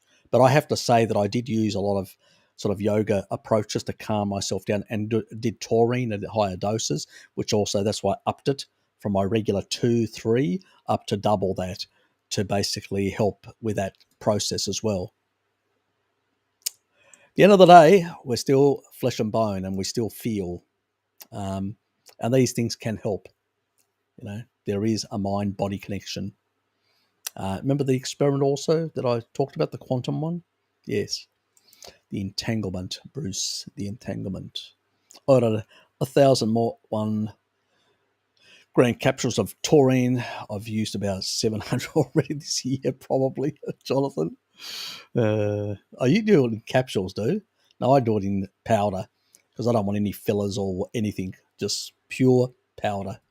That stuff that I talk about on the iHerb, the powder one. which is free aminos.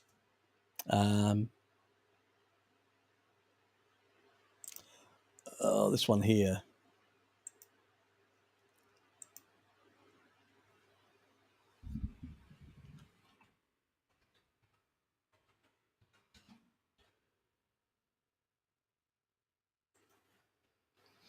And stay in your location.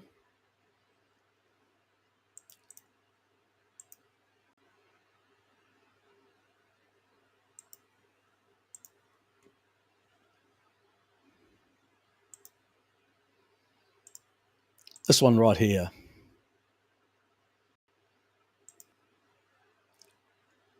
Nature's Life, 100% taurine, unflavoured. It's a powder. You can put in water. I usually just put in water and drink it. You can put in yogurt like my father.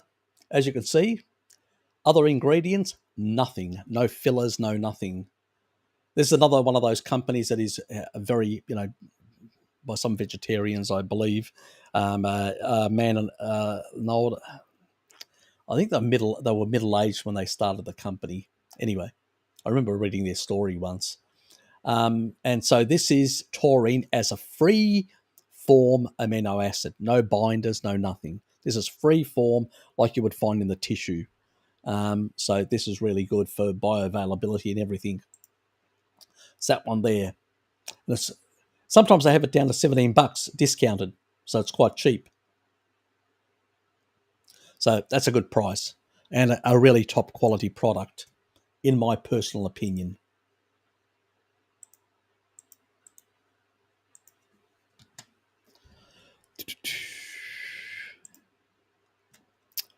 Anyway, Harry, 4 tubes you can recommend. Taurine produced, delivered. Good for you.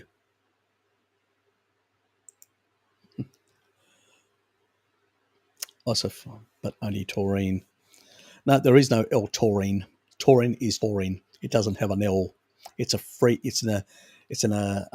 sulfur amino acid. It's not like a D or L type amino acid. Nope. It only comes as a free form.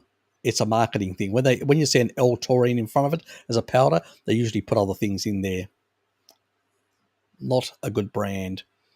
That is the best brand if you're looking about quality as a free form amino acid, sulfur amino acid.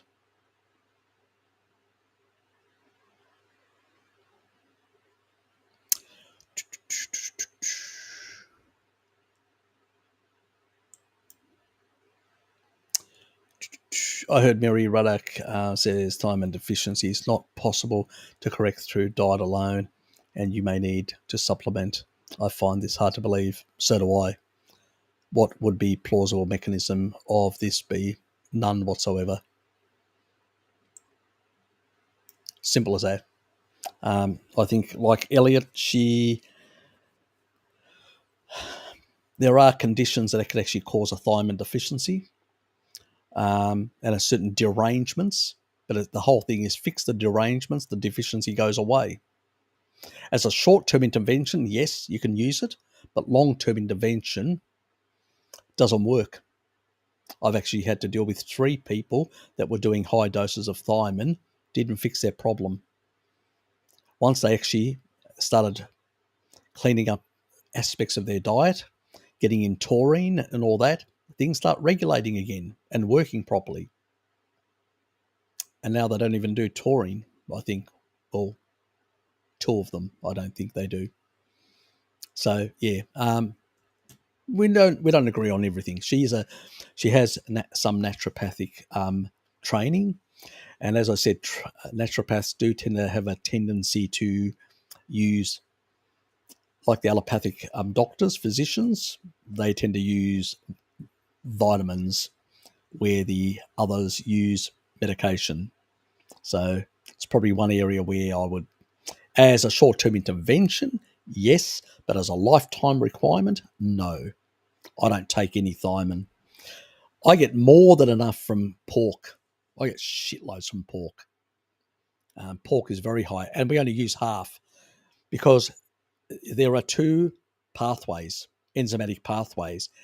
One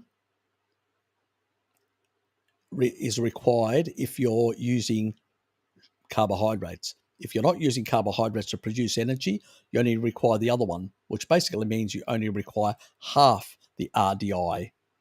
So it is impossible to become deficient in thiamine on a carnivore diet. And when you add as well in riboflavin, which is very high in animal foods, the efficiency of the whole oxidative phosphorylation electron chain system works beautifully. So not a requirement unless you're in a deranged state as a short-term intervention. That's a different thing altogether for medical reasons. But long-term, it's really rebalancing things and cleaning up the diet and stuff like that, and using taurine as a regulator of a whole lot of systems, because that's what it is. It goes right back from the beginning. It's the prime regulator of cell fluids. And fundamentally, when it comes to regulating of cell fluids, all cells in the body have fluids, and that regulation affects everything. Gut motility, the functioning of the stomach, everything. That's why taurine is like a master regulator. And that is why animal foods are so important for good regulatory function of the body. Anyway,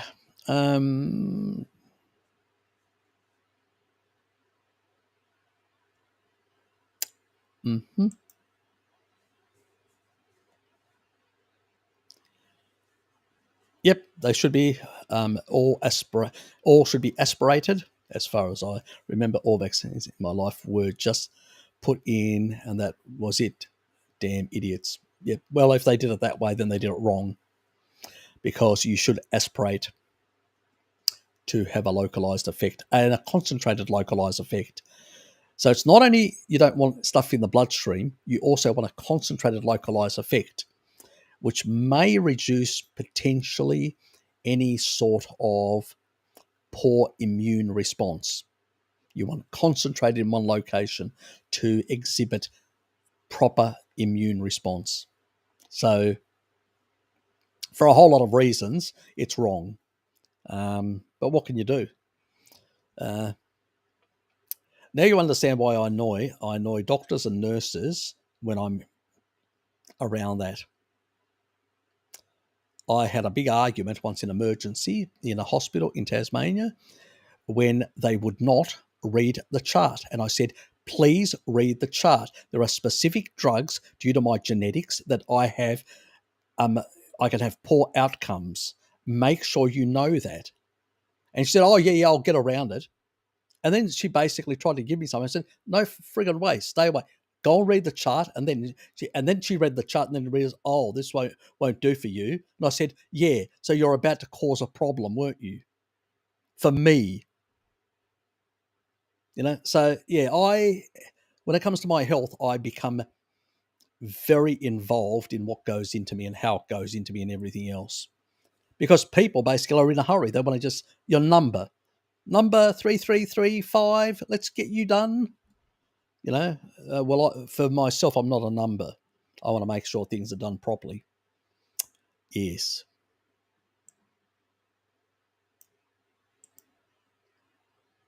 Oh, you find me sexy, DC? Oh, thanks, mate. I'll go with that. I'll have to go with something since nothing else going to work. You're like the grey old wise man. Okay, is that it? The sexy grey wise old man. I'll take anything at this stage, at mid-50s. Bloody hell.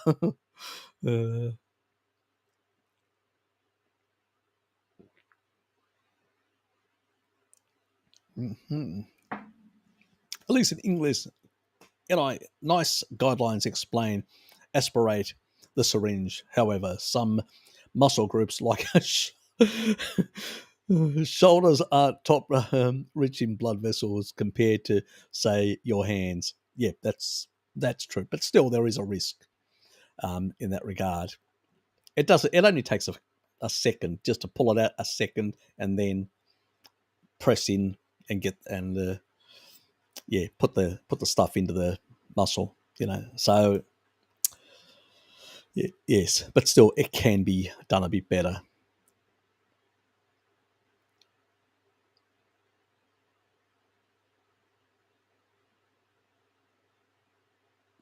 No, I'm not talking about a towel. They don't use a towel. No. They actually use a tape. It's basically they'll put the garment over, that so you don't get any hairs on your body, and then around the neck here they'll actually put this tape, which fastens really, really right around here, so it's tight, and so nothing can actually go through. And then they'll actually cut your hair. They'll shave you in the back with a razor, all done, and then they'll dust you off, blow all the stuff off away, and then they'll take the garment and tape off, so nothing can go down. It's where others just put sort of a towel around, and still with a towel, when you move it and all that, some hairs can go through.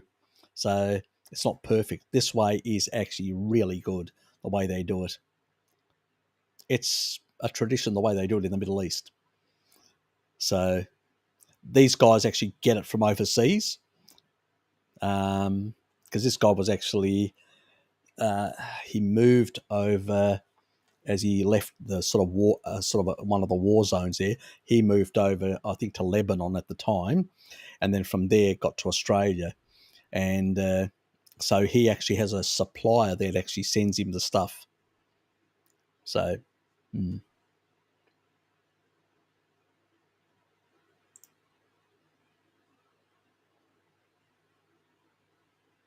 Yeah, exactly. This guy's really good.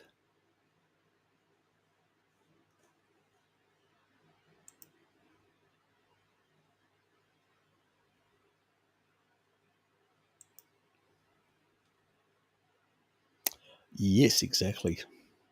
Very good priced. I'm not complaining, and I get a really good haircut in.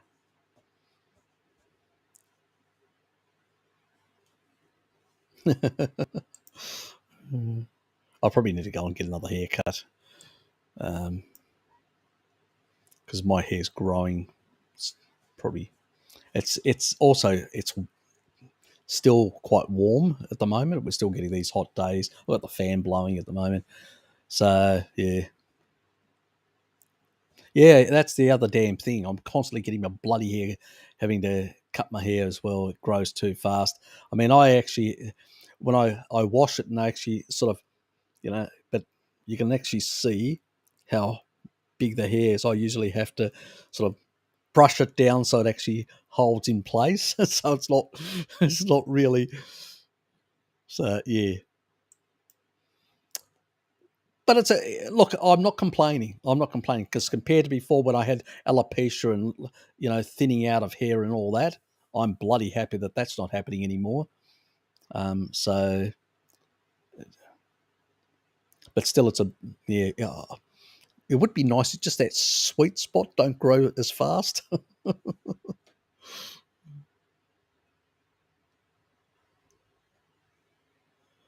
IPL hair removers. No, I don't know enough about them. Yeah, I have no idea whether they're safe or stuff like that.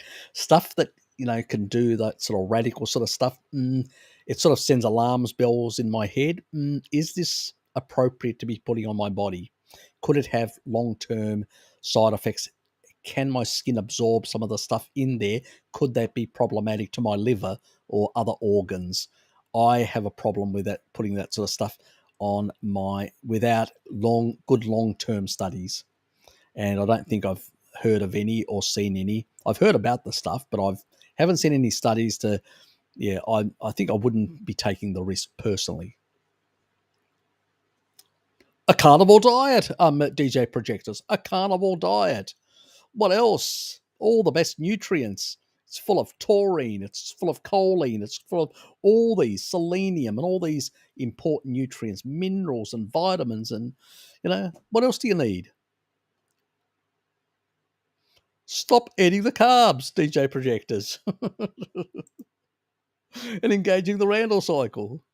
Which bacteria product B vitamins do you know what they're called, and more importantly, how I aid them? I've already talked about them, Stephanus. I've got videos. If you put Metaflora, bacteria, and Harry Serpanos, you'll find all these videos on Metaflora, on B L reuteri, where to get the product and everything. So Google my name and bacteria, or just go into the search window in YouTube and put Harry Serpanos and bacteria, and you'll get a lot of videos related to these sort of things that I talk about. So, and there are links there as well where to get them. Anyway, and the B vitamin approach is the B complex, which is the one that I've already pinned. It's in the thing. That one combined with vitamin D for 3 months can influence the growth of the beneficial bacteria, because they love vitamin D and B complex, because they share B complex amongst themselves. They exchange. Very, very interesting little buggers. Alex, good morning to you as well, mate. Good morning. Good to see you.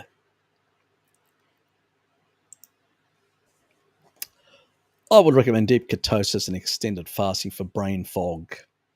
There you go. Can be useful if you've really got, yes, if you're coming off carbs and shit like that, yeah, it probably would help to do a bit of a deep ketosis for a short amount of time, sort yourself out, and then go back to doing a regular carnivore diet.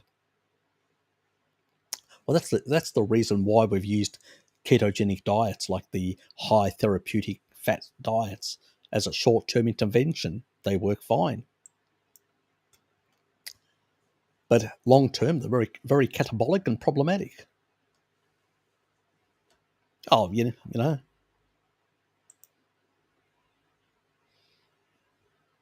Is a good start. I'd have to agree. No pun intended. You can do it for a month or 2 or 3, but I wouldn't do it for a long period of time. It'd be too catabolic, not very healthy. Contraindicated for too long. But you should basically, a quickest way, is not even doing a ketogenic diet for 3 days, is to do a fast for 3 days. That's really going to put you into deep ketosis and really reset a lot of things as well. Best is to ignore the media. Oh, nice one, DC. That's the one. I should have used that. There you go, mate. Glor, turn off your TV. Nice one.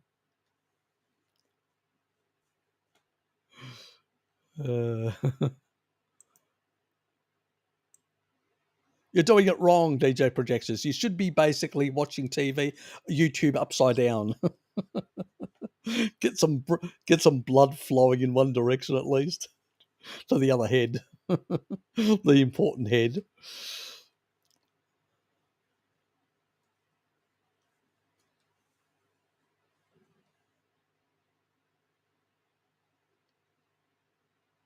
There you go. Yes, I I do that as well. Did it, so to speak.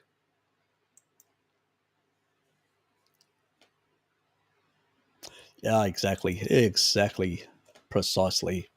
There's people today having so little focus or unable to read a single page or a book. Yes, exactly. Very much so. Let alone the stamina of this old gentleman, of hours off the cuff replies. Yes. Nothing like a good solid carny diet to back you up, and a bit of milk for the baby.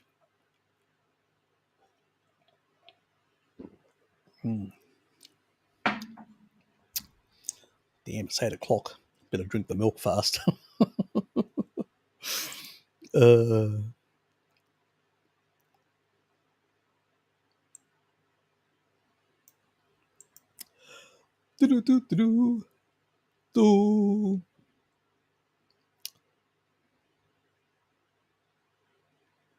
Yes. Later in the evening. You don't have to do it before bed. Just later in the evening. Take some taurine as well, which actually in the evening, which is good.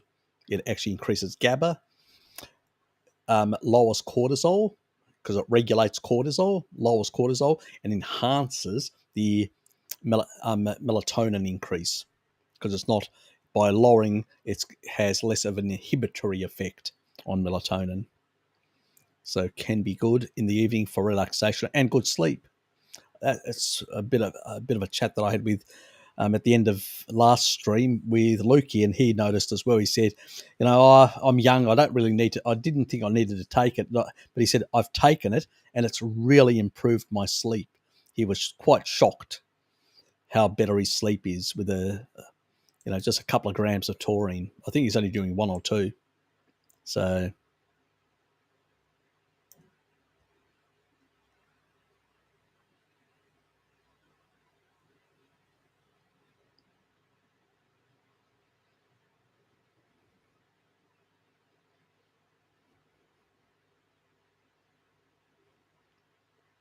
Yeah, this is another area that a lot of people are sort of unaware. We haven't been ancestral for all our lives. We've been taking antibiotics and all sorts of shit, and we've actually had deranged gut microbiomes, deranged stuff. Taurine plays a big role in regulating oral microbiome and gut microbiome.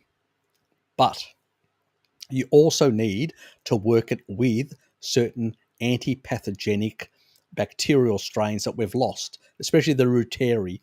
90% of the population in North America,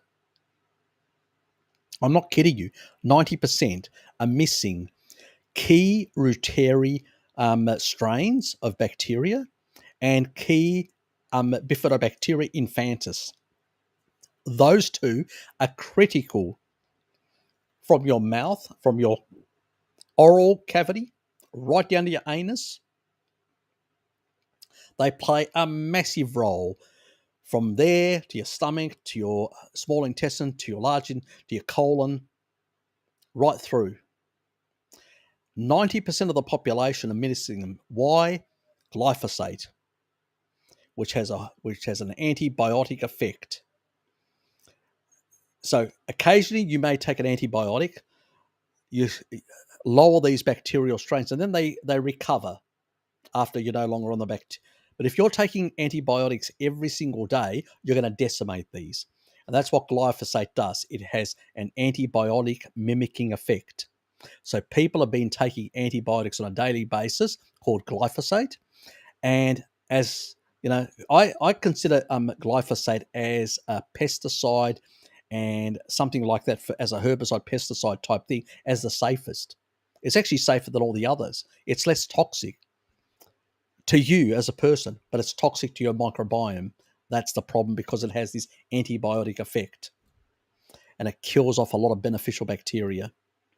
That's where the problem lies, and that is why people are having all these gut issues nowadays, even more than before.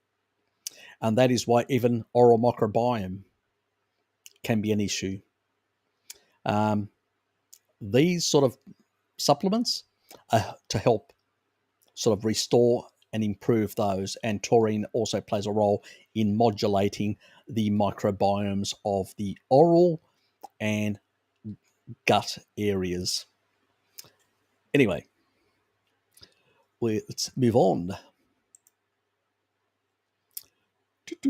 And there are videos on that as well on my channel. You just have to Google my name or put it in the search thing. Anyway,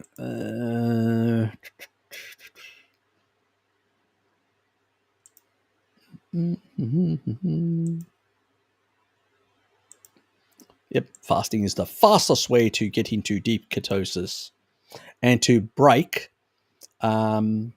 out of a situation where you're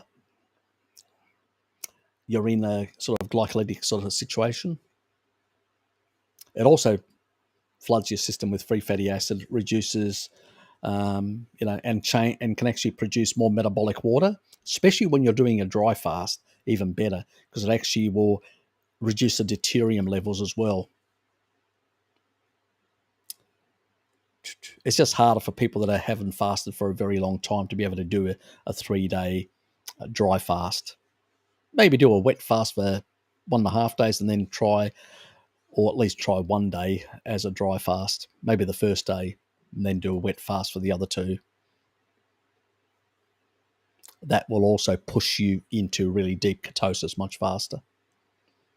And you probably won't feel as thirsty the other 2 days because you're going to be creating a lot of metabolic water after the first day of dry fast. You'll only need a bit. Go for the alpine waters, spring alpine waters, because they're lower in deuterium if you're going to be hydrating with anything with, in that regard.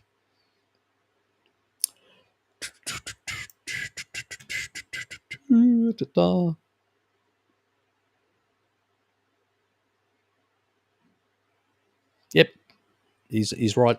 I agree completely. Cardio is contraindicated. Humans walked and then they sprinted to kill their animals. And they used physical muscle strength to lift things and move things and carry things. So no, steady state cardio causes left ventricular hypertrophy. That means growth of the left ventricular of the cardium, the heart, and also can even cause some issues of what is called, there's a name for it, but I can't remember. It's when the right ventricular can have the valves can actually cause some distortions in the valves are problematic. That can sometimes cause issues with valves in the heart. So not a good thing. We're not meant to do steady state cardio. Walking is fine, indicated. Not excess, but walking is fine. Sprinting is fine. Intermittent,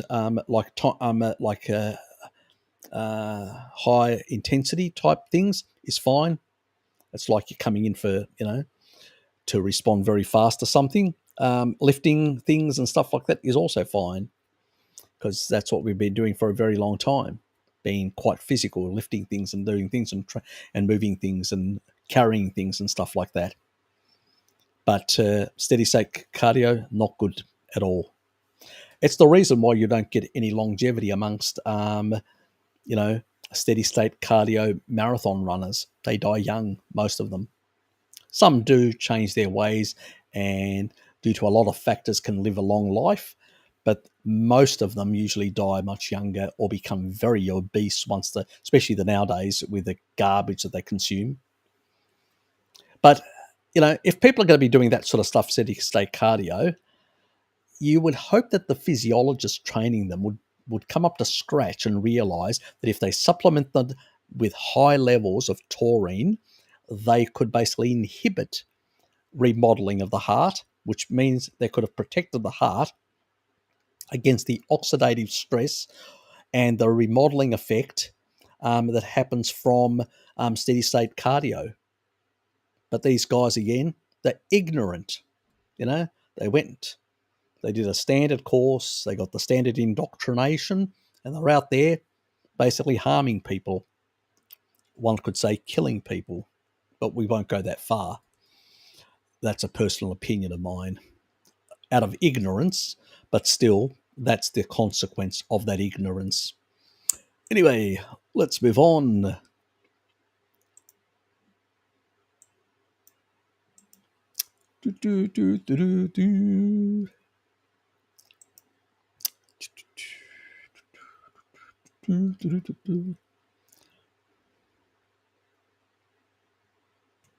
Yep.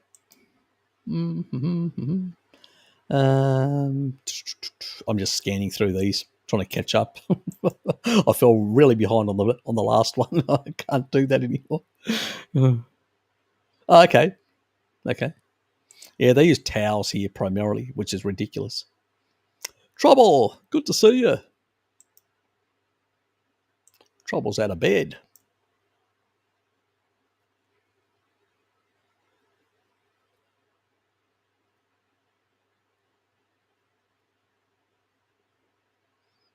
Yep, hiking's fine.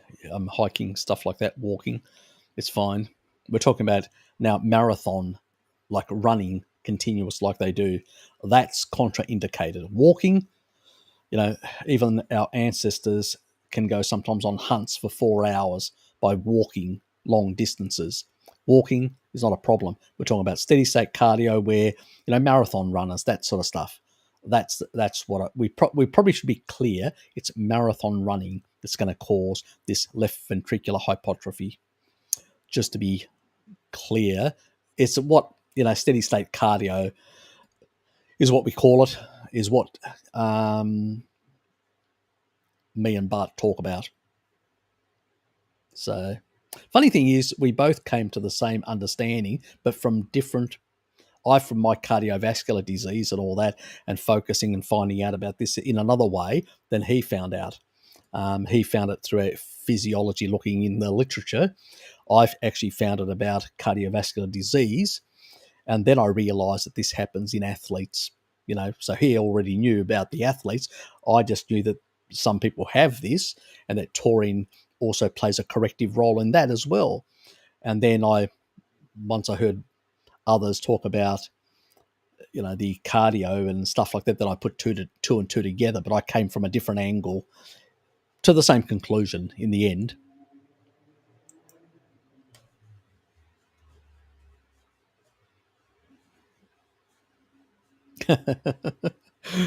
Keep running, keep running. Intensely. But as a theory that humans lost their ability to produce vitamin C because it's harmful to carnivores in bigger amounts. Yes, it is. How come other predators like felines, etc., kept it then? They use different mechanisms, completely different mechanisms. We use uric acid in our system. They have ways of degrading vitamin C that we don't. If we don't eliminate vitamin C, it will basically degrade to oxalate, which is toxic. And if so it's not a good thing. We don't need a lot anyway, because in a low insulin state, in a species appropriate state, we upregulated glutathione and intracellular antioxidants like superoxide dismutase, stuff like that. Under those conditions, we do not need much vitamin C or vitamin E. Both those are not required in large amounts. What we get from a carnivore diet is sufficient. What glutathione does is it recycles these. See, vitamin C and vitamin E can become pro-oxidants. Once they've given away an electron to stabilize tissue, they can become pro-oxidants. But if you'll keep on recycling them with glutathione, not an issue. We can generate much higher levels of glutathione and superoxide dismutase under certain physiological conditions, like a species appropriate diet, like a low carbohydrate state and all that. Other animals don't work that way. And other animals also use vitamin C in a very different way.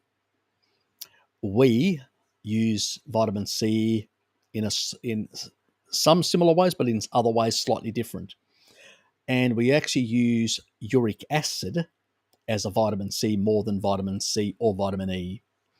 And the other thing is, for reparative, that means collagen reparative functions, we don't use vitamin C. We use basically LP little a. So LP little a is what we use, which is a modified version of LDL.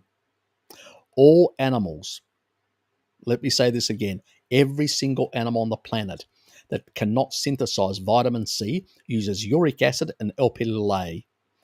Any animal that basically has vitamin C has much lower, doesn't have LP little a at all, doesn't generate LP little a, doesn't transcript, doesn't produce it, because it doesn't need to.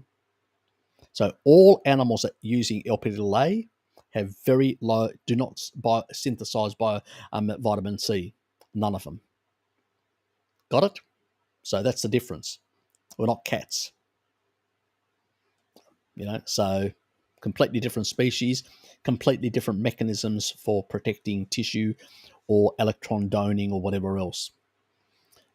So different mechanisms. Some similar, but a lot of different. So yes, I completely agree with him. There is virtually very little requirement. And you can get enough from meat. Remember Napoleon's troops? They slaughtered horses to eliminate scurvy. You don't need much. But if you're deranged, you're on basically a state of. See, these guys would have been starving. They would have had very little nutrition, so they were in a catabolic state. They would have had some level of ketosis. They would have upregulated certain pathways that you get in a low carbohydrate state. They would have had less sugar coming in. As a consequence, when they threw in the meat with a vitamin C, fixed the scurvy. Plus, it also fixed their nutritional deficiencies at that point. They were in a war situation. So, yes, a lot of things very different. Anyway, I've tried high intensity on a multiple day fast, but it's definitely tough. Many things are tough. Many things in life.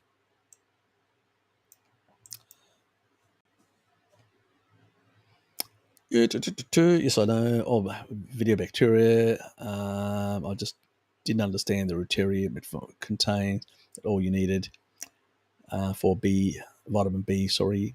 Look, vitamin B is for all of the other bacterial strains. The metaflora, the reuteri, and the bifidobacteria infantis in the majority of people is non-existent. We need to supplement it back and restore it. That would fix a lot of other problems which you could say taurine sort of masks. By keeping up a couple of grams of taurine, it sort of modulates things and but I would rather get some of those beneficial bacteria back that we're missing, that we've eliminated. That would also improve that general functioning. But unfortunately, we've done a lot of damage to ourselves in the last couple of decades. Can be, yep. Methylation problems can cause brain fog as well. And sulfur amino acids like taurine, methionine and stuff like that. Also things like choline help with methylation. And because they help with methylation, they also improve brain fog function. Also things like hepatic encephalopathy, which is a sort of thing which is similar to brain fog, but it's basically inflammation, which is it probably would cause brain fog, inflammation of the brain. That's what we're talking about.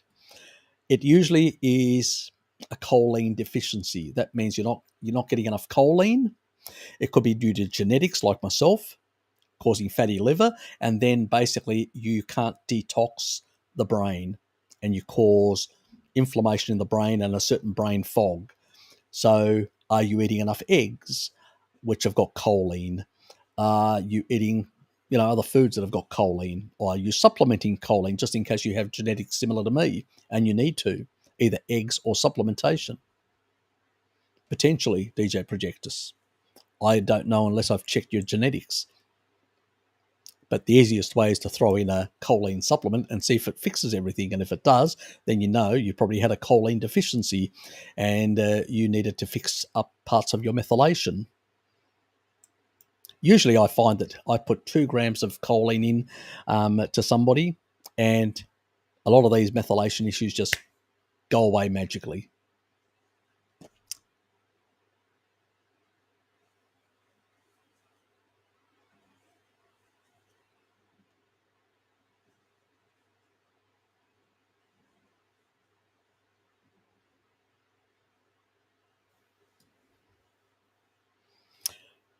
Well, that also shows that there may be some regulatory system not working very well for swollen. That I would say get a bit more. Are you doing taurine? I would add a bit extra taurine to try and actually sort out the fluid dynamics in your body. Yeah, there's still some potential derangement. It could be due to methylation, but there are another number of other factors. There are some substances in milk that can actually help in that regard, but then it's masking rather than fixing the problem. So, yeah, get some taurine into you. That should improve things. Oops. Don't do that. Don't do that. Having a few problems. Teething problems. Me too. Me too. Yes, I've got my kombucha here. I need to drink my milk. Give me a sec.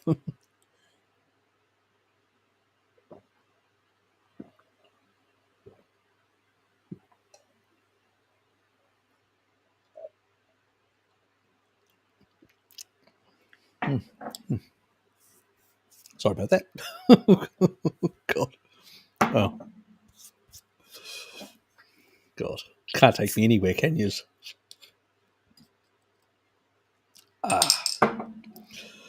Ah, here we go.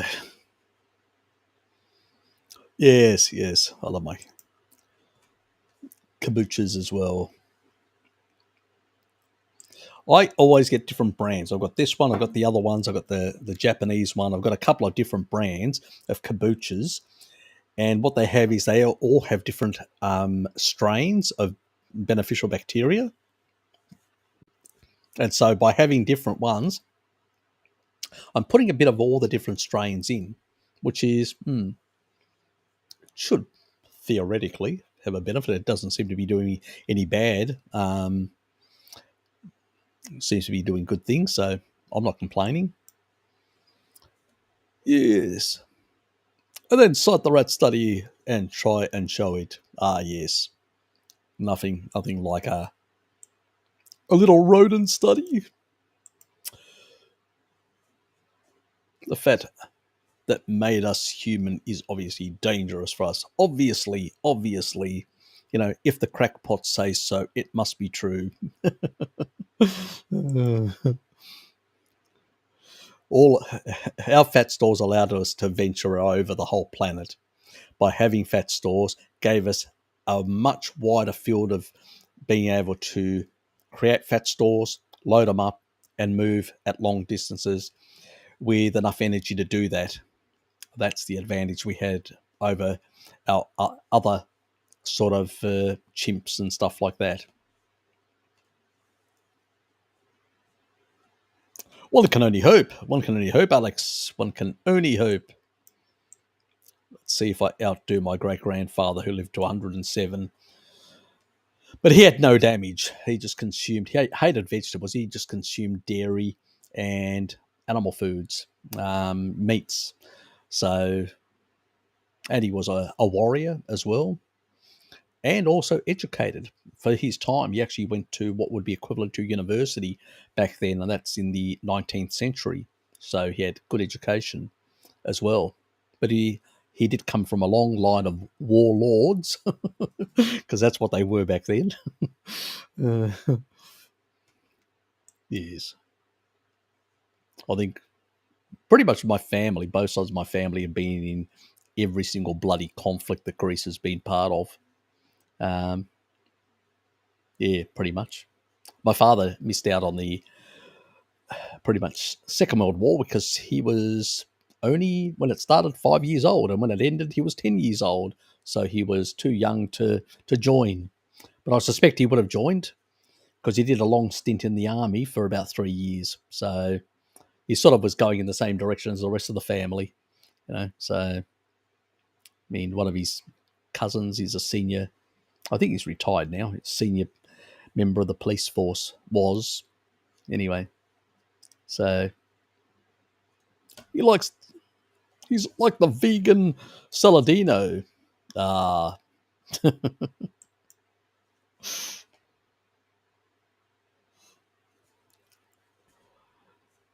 Yes, the fat on your own body creates and stores apparently bad for us. Exactly. Yep. Yes. Something that's indicated is bad, bad, bad. Yes. Same like cholesterol. Oh yes, it just makes up most of the cell membranes of your body. Yep, all bad. Yep. Let's get rid of the whole lot. Let's hope that those cells hold together without it. Unlikely, but it's still bad.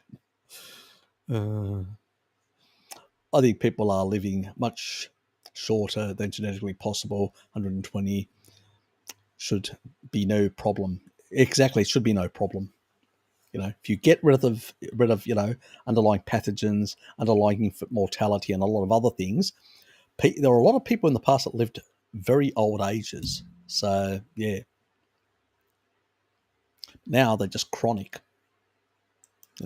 Remember that lady that Mary Ruddock was interviewing, and she was about 120 odd, and she was jumping up and down. You'd be struggling in the West to find a 50-year-old to do that. Yes. Well, there are some of us that, like this little child, 50-year-old, mid 50. Yes, I'm big baby. Yes, still jump up and down, still do jumping jacks. Well, it's good for the body to move fluids around. Yes, yeah. Remember the lymphatic system? Very good for the lymphatic system. Yes, do a few jumping jacks now and then. Yes, get going in the morning with jumping jacks. Should make a slogan. Always wondered how biblical people supposedly lived to 900 plus. Maybe they were the ultimate ancestral diet and lifestyle. um, yes, I'll leave that. I'll leave that theological discussion for some other.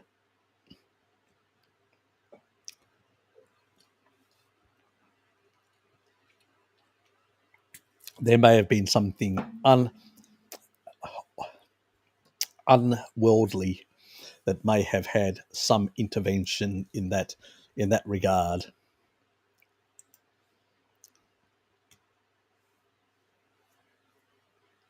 As I said, some other type of intervention outside that regard. Yes, a godly intervention. Yeah, basically, if you're hungry and you've ravaged through grains and kibble, and you've run out of everything, and you're hungry, and you're in a state of scurvy and all that, yeah, you'll eat horse and anything else that's around you.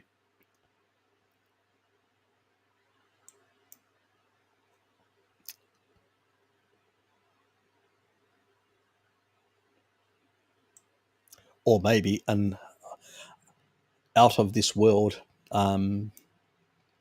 yes, a godly effect.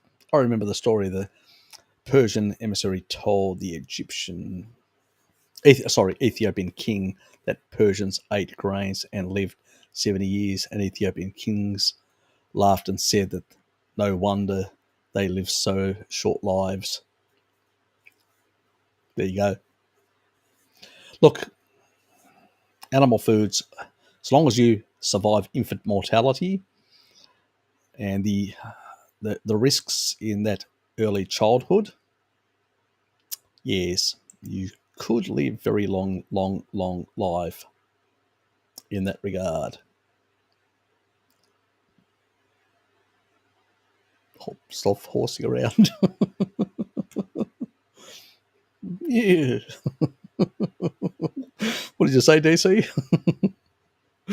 Uh, because they eat dirt and Ethiopians ate boiled meat and milk and lived 120. Ah, yes, sounds very good. Yes, even that old French lady that lived to 122, she had a lot of an animal-rich diet: eggs, meat, all that, all the sort of stuff you're supposed to not eat. She even smoked up until 100, 115. She stopped smoking for one reason. she couldn't hold. She had started having a bit of tremor, so she couldn't hold the smoke in a sort of a very relaxed way, and she thought it just really didn't look good. It was more for vanity reasons. Can you believe that? Oh, God. Mm. That was funny when I first heard of it, when that the French lady said that. Bloody hell. What can you say?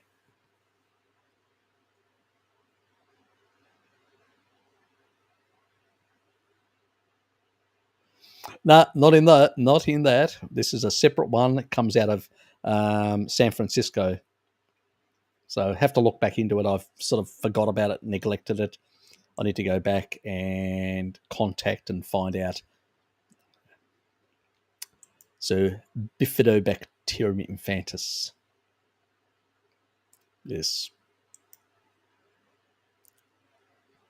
Yes, good for babies. It is really good for babies. And Ruteri is good for babies. You're supposed to get it.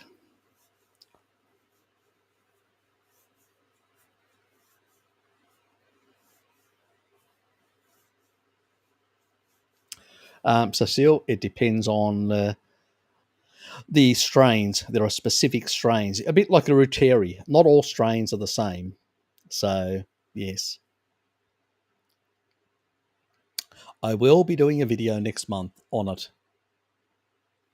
You'll have to be patient, my dear. You'll have to be patient. No taurine now, but I will get the supplement fast. Good man. DJ says, because they eat dirt, and the Ethiopians. You guys are amusing yourselves all day long, I notice. And raw milk, yes. And lactoferrin, yes, good for the immune system. Interferon, it raises interferon. Very good. Yes. Angel, good to see you here. Do you need folate if you eat egg yolks? Nope. Remember, Dr. Paul Mason says we don't need folate if we ate eggs. Also, we don't need if we basically have the ability to convert choline, which is in eggs as well, to folate. We have a mechanism in our body. And most people can actually go from methionine to choline to folate. But if you supplement choline or you eat eggs, which are very high in choline, you'll get enough folate as well. So it's a non-issue. So he's right.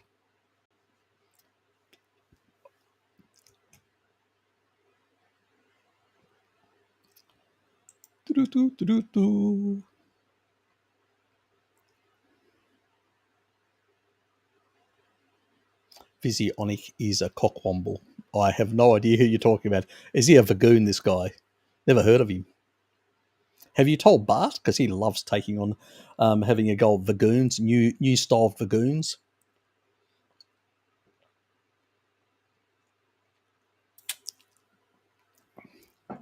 Whenever I find a good Vagoon, I usually send him a link and say, have you seen this guy?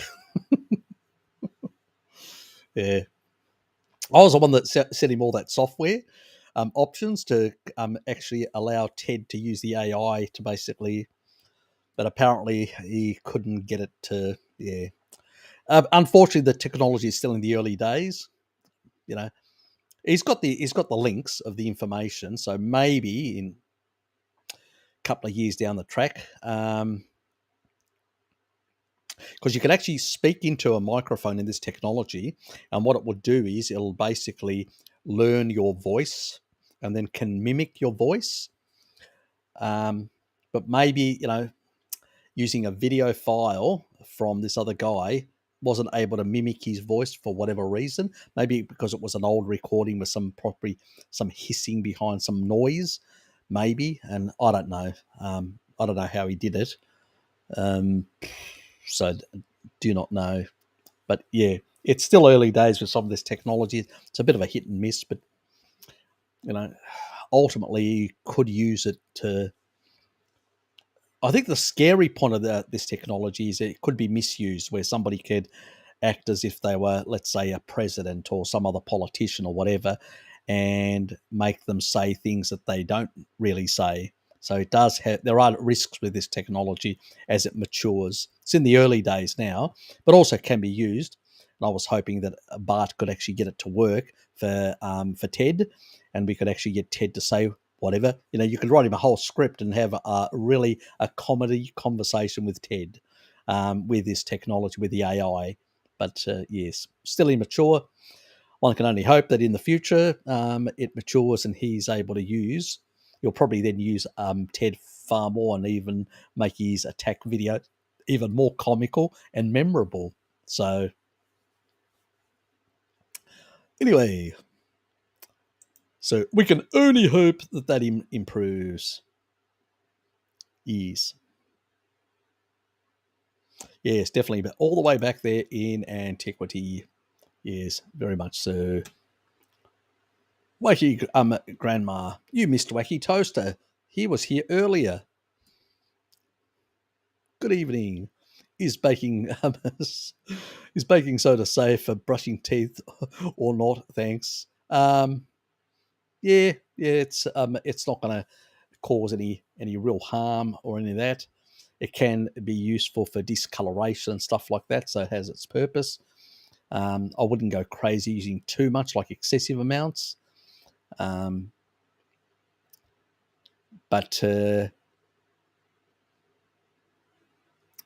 I would definitely not brush around eating. If you're going to brush, always brush many hours before or after. It's due to the enamel of your teeth in that regard. I just use a sort of a really a preparation that's been designed that has a really good mixture, and it's a pretty safe product. It's also affordable as well, so that's what I use. But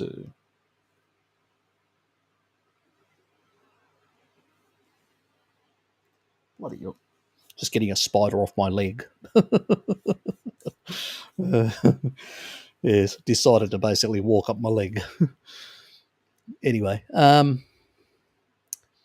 yes, baking. Yeah, so there are certain types of preparation you can. I know some people use, like, they'll use baking soda, and they'll use coconut oil and some other stuff, and they'll combine it and create a paste type thing. So yeah, it's an option. It's an affordable type option. It's one way of actually using up all that old coconut oil that you bought and don't consume anymore. I actually gave mine away to someone. Yeah, I probably could have used it as an option, because I do still have um, baking soda and powder and stuff like that from the old days, but probably should throw it out. God. Or maybe I should use it to try and create something.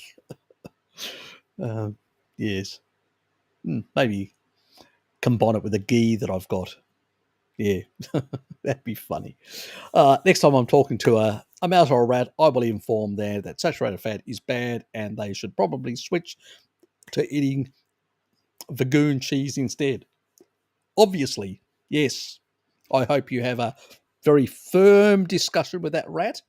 Tell them that do not eat palmitate. Whatever you do, avoid it like the plague.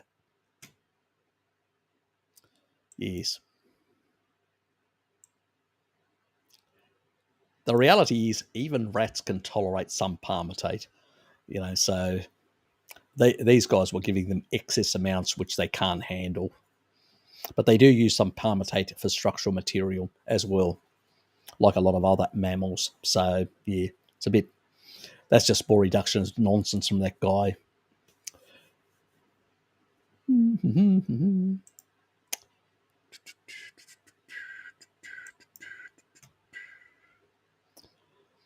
G'day, mate. How's it going?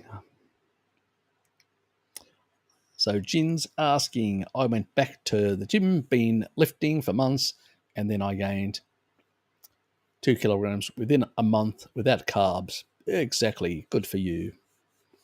Put on a bit of muscle. Good to hear.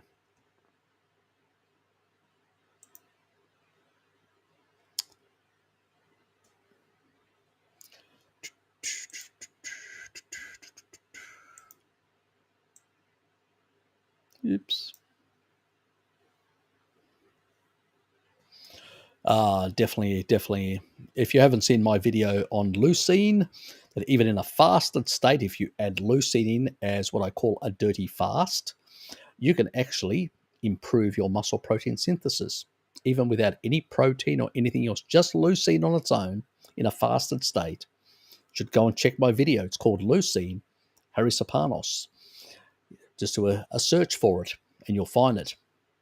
And you'll go, wow, it is leucine that drives muscle protein synthesis and not insulin, which acts as a signaling molecule as mTOR does and as IGF-1 does. Yes. And mTOR just raises as much as it's signaled by IGF-1 and insulin. Insulin determines how high mTOR goes. And when you've got an insulin to glucagon ratio of 1.3, which is tempered by glucagon in a low carbohydrate state on a steak-only diet, you get just enough signaling for muscle protein synthesis and no more. And mTOR raises only enough for muscle protein synthesis and no more. That is the fundamental difference. mTOR can raise for a lot of things. Oxygen can raise mTOR. Yes, oxygen. Sugar can raise mTOR. Many things can raise mTOR. It's nonsense. But how high it goes physiologically is regulated by the other key regulators of growth pathways, IGF-1 and insulin. In a low carbohydrate state or in a species appropriate diet, your insulin to glucagon is 1.3. Ain't going to happen. You throw sugar in with a meat, then it goes much higher. Then it can happen. It's called Randall cycle. Yes, something that those crackpots do not understand. Yes. You don't need it. You only need a good carny diet. Is choline one in one single form or needs to be careful? I've already put a link in the early stages. You'll have to go back.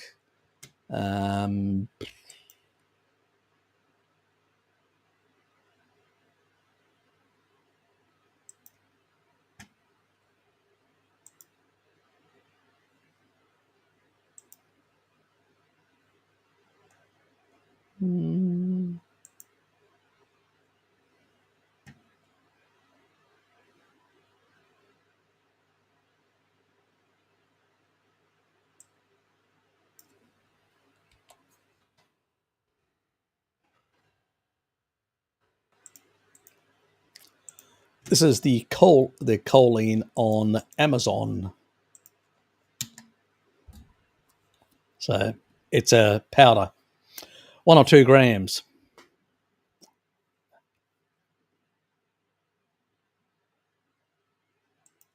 So this is by tartrate, choline by tartrate.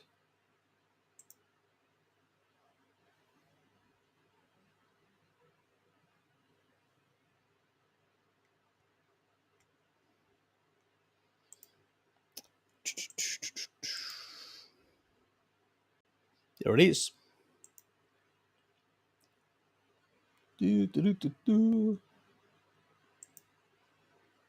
Oops, that one. See, other ingredients? Zero, nothing. Just pure choline bitartrate. That's it. Nothing else, no other crap, no other fillers, no nothing. That's why I don't buy capsules. I do buy capsules for some things like the B vitamins that I've only got the plant sort of gelatin and nothing else. Yep, non-GMO, all these other gluten-free, third-party tested. So they've done third-party testing, this product, and it's got no other fillers or anything. Zilch, nothing, nada. 500 grams. You do a gram, that's, I mean,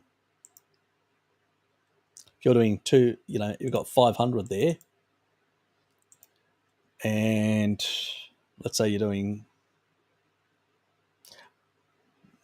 most people do 1 gram, 2 grams, 365 times 12. So it's about 8 months for 2 grams. And what's the price? $16 plus postage and handling.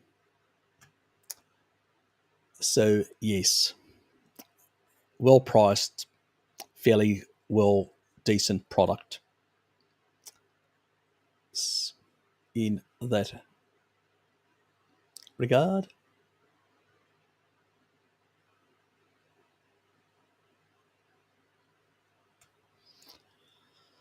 Actually, yep. So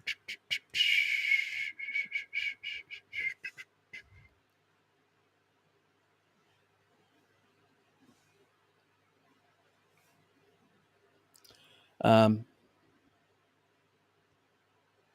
think I've covered that before, haven't I? I believe so.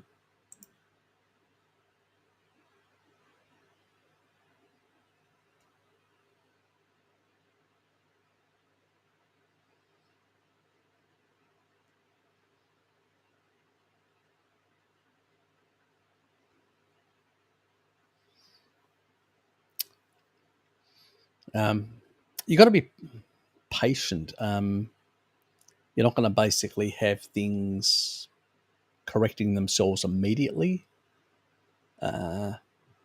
So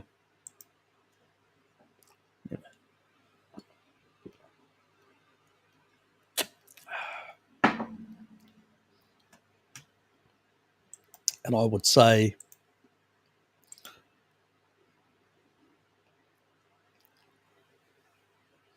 you're doing vitamin D, aren't you? Are you doing vitamin D or not? Can you put it, Jin? Can you actually put, because I think we talked about this last time about taurine and vitamin D, but are you doing vitamin D? What are you doing? How much vitamin D are you doing, and how much taurine are you doing? Are you doing any of those? I'm sure we had this conversation before. You've asked me this before. It's not the first time. I'm not talking about what you eat, about meat. Are you doing vitamin D and taurine at the moment? You're not doing it. Well, that's what I told you last time to do. Vitamin D and taurine.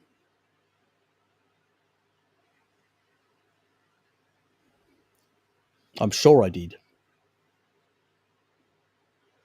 It just, I'm sure you asked me before this.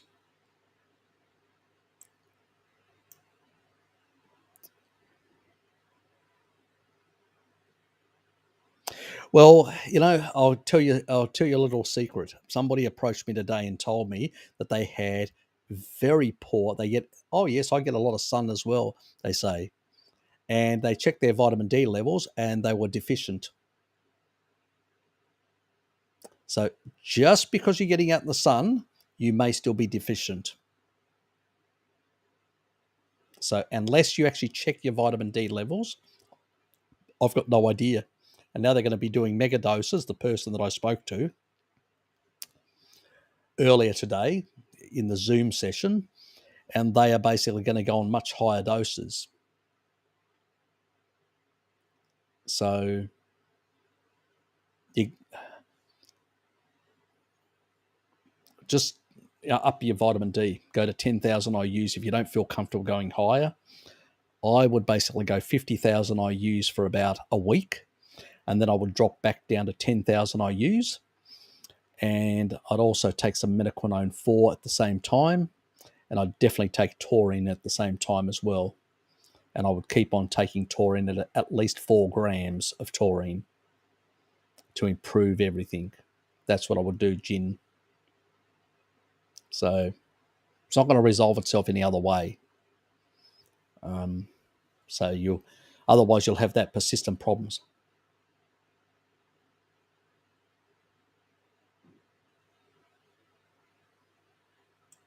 Don't you have any other person you could actually mail it to, like your mother or some other relative or friend that you could? So if you're not sure you're going to be there at that location,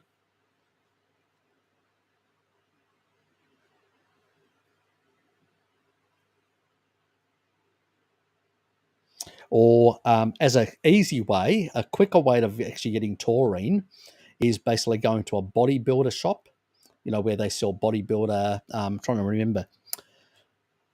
God, I sent my sister to one of them. This was in the middle of COVID last year. She needed taurine and she wasn't prepared to wait from High Herb. And I sent her to a bodybuilding. No, sorry, not her. My nephew. I sent to a bodybuilding outlet.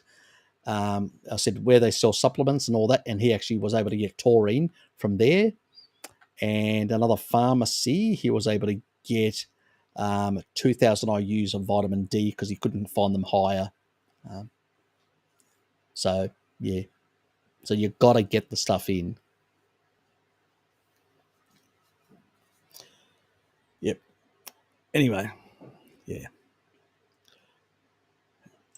Because remember, I've talked about the mucosal layers in the nasal areas that basically they require vitamin D, the tight junctions, and the regulation, and taurine plays a role as well in improving those sort of mucosal layers that are causing you these problems. You got to get the stuff. I'm sure that I've actually explained this before.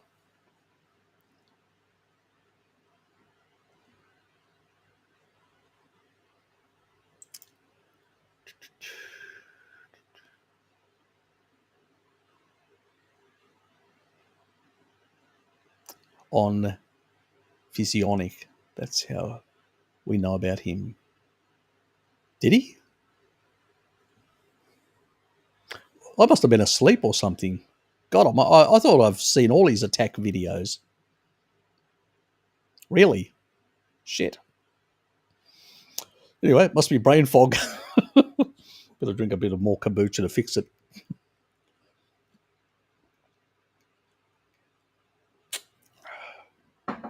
Bloody hell. God. Oh, well, we'll put it down to brain fog, Ambrose. God. Yes, definitely would. That and vitamin D. Anyway, let's move on.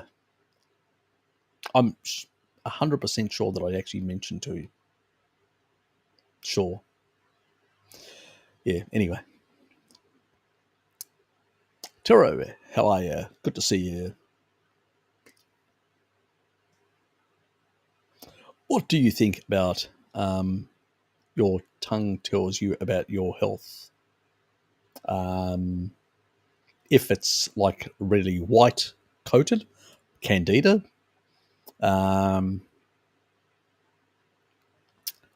There's a couple of other things. If it's really red, it's inflamed. That's inflammation. That's the same thing with the gums and all that. If it's all pink, like mine tends to be pink, you know,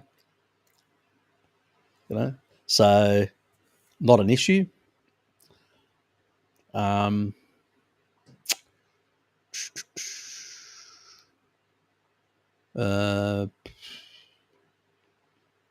There is another thing, spotty. What's the spotty one? I can't remember the spotty one. There's little spots that actually can appear on some sort of deficiency. I think it is from memory, but I just can't remember what it is. Yep. So I can't remember all of them. It's a long time ago. So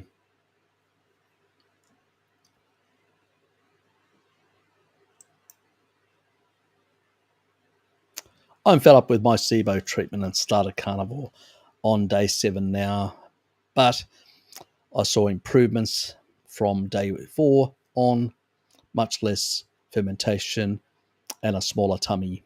Good. You know, the other thing that actually will fix SIBO very fast, taurine.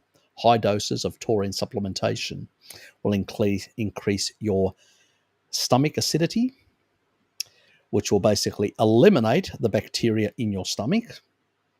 Then also make sure that the actual top sphincter closes, so no more stuff coming down your esophagus.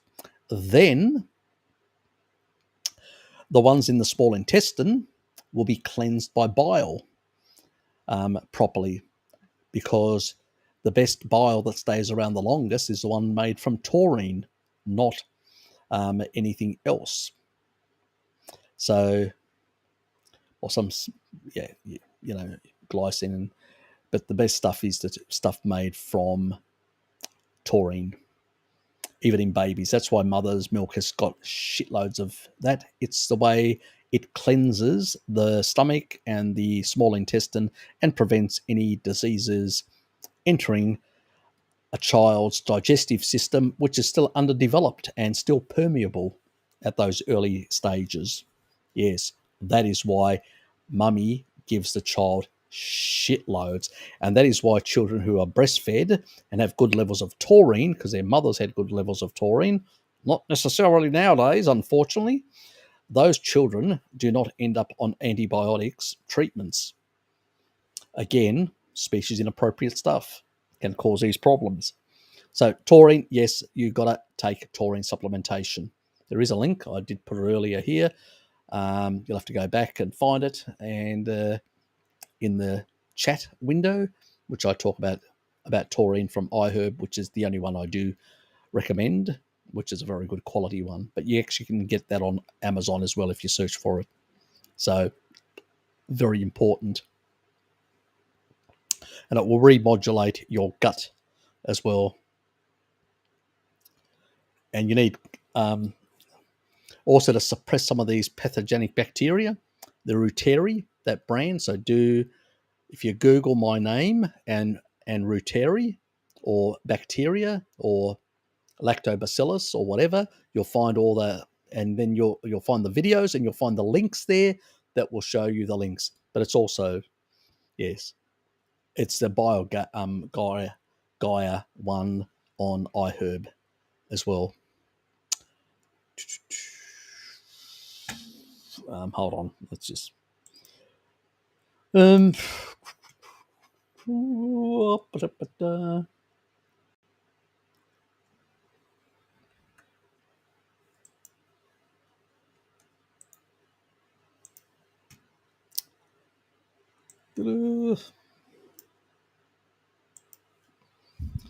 okay. Taurine. Here's a taurine.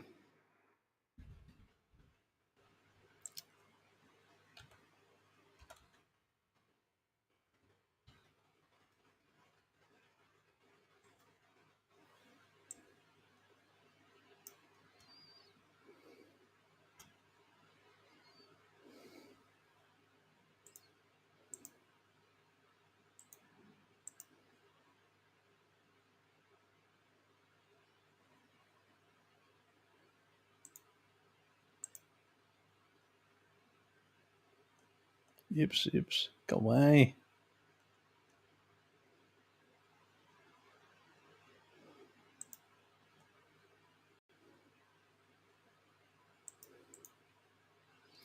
This is the gut one.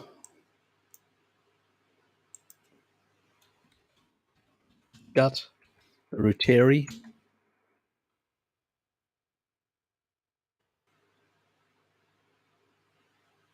That's basically the DSM 17938 strain that is the key killer of even C. diff and many other pathogens. So really, really good. That one. And where's the other? There's the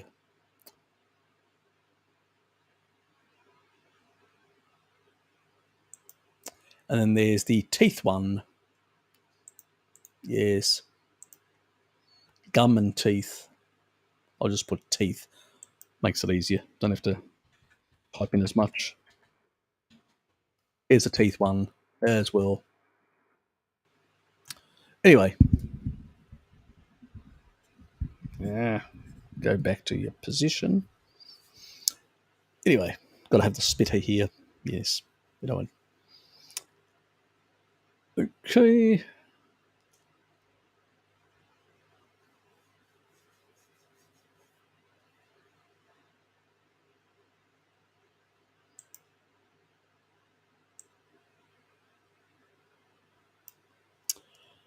If I eat a steak restaurant and cooked in vegetable oils, please do not eat that steak then. Will there be substantial amounts of PUFA remaining on the steak, or it depends. Technically, they shouldn't cook it in vegetable oil. They should cook it on a hot plate or some sort of grill. It should be grilled. Technically speaking, if it's in a restaurant, it's usually the other stuff that they add in and all that. Depends how often you're exposing yourself to these sort of things or not. Can be a problem. You could take a low dose vitamin E to protect yourself. Also, a high quality. They do have one on iHerb, a high quality. The Jarrow one, which is that. The other is astaxanthin. They do have a high quality astaxanthin on iHerb as well, and that refreshes the fatty acids and eliminates the problem.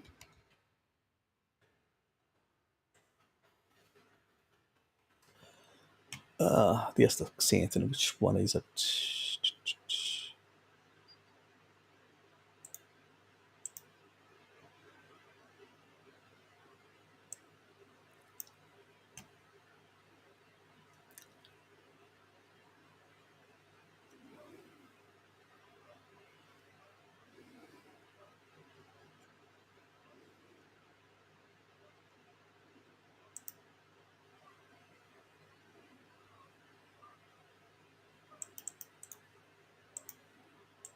Now, you don't want to take astaxanthin continuously. It's a bad idea. Excessive amounts of antioxidants are not a good idea. They're contraindicated.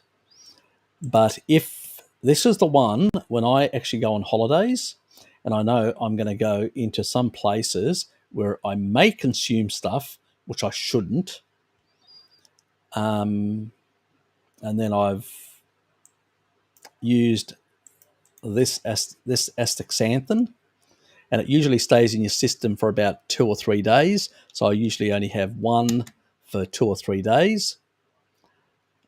These are my cheats if I'm on holidays, only on holidays.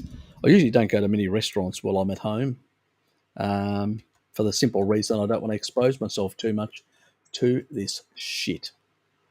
I'm pretty much over that whole.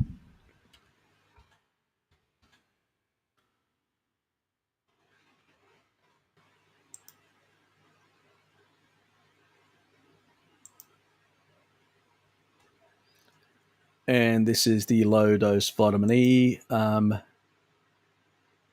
from Jarrow.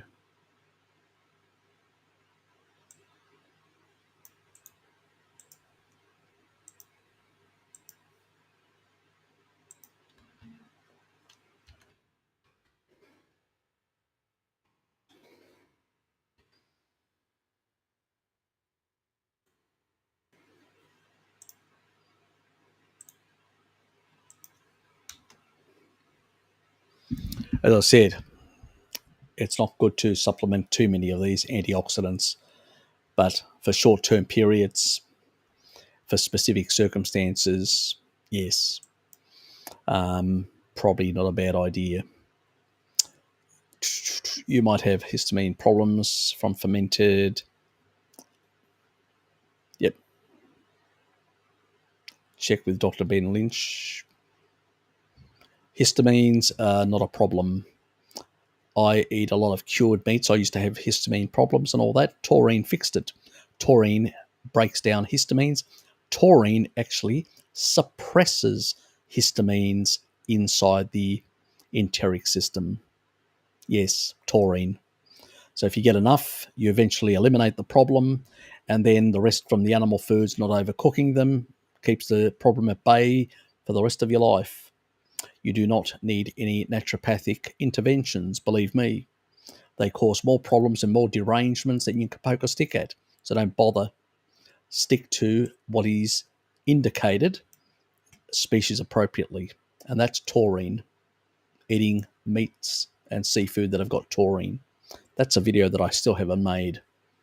And once I make it, it'll explain everything.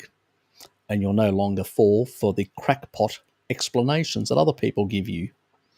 I found out the intense and very good at destroying kidney stones. I don't use it until now, but people say, oh, I'm touching teeth. Best way is citric acid.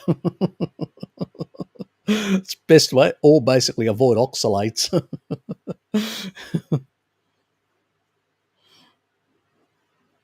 Yes, and I suffered with quite a few of them until I realised that those green leafy vegetables called spinach were contraindicated, and those almonds were also contraindicated.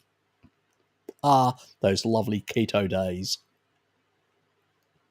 High oxalate keto diet, as I called it. Yes.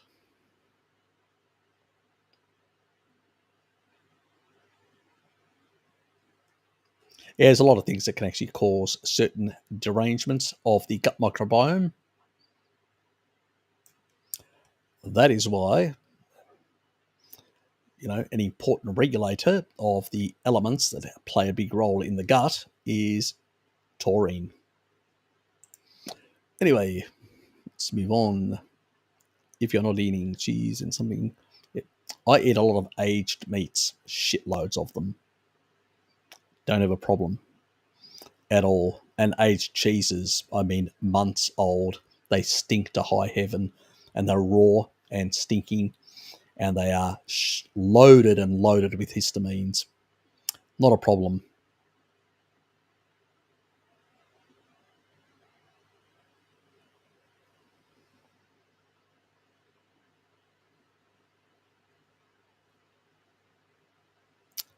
So usually it's a dysregulated gut.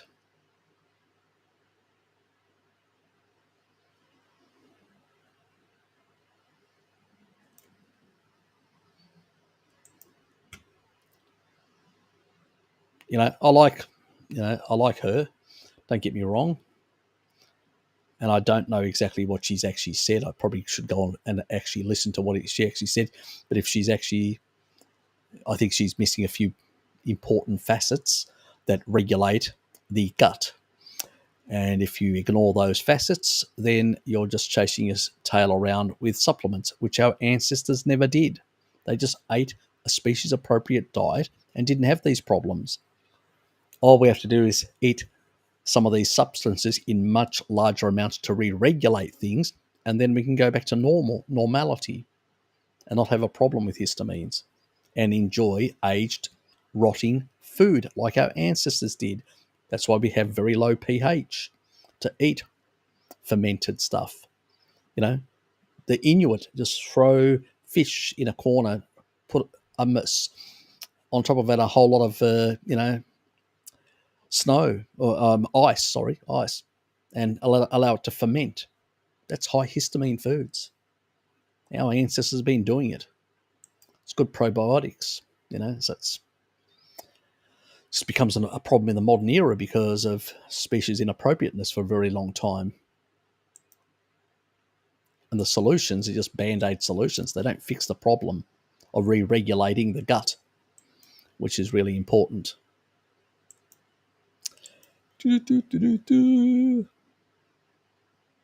That was our previous conversation.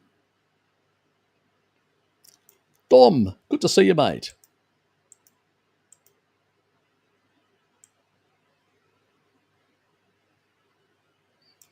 UVA in the early hours of when UVA is around, the near infrared and infrared frequencies are very therapeutic.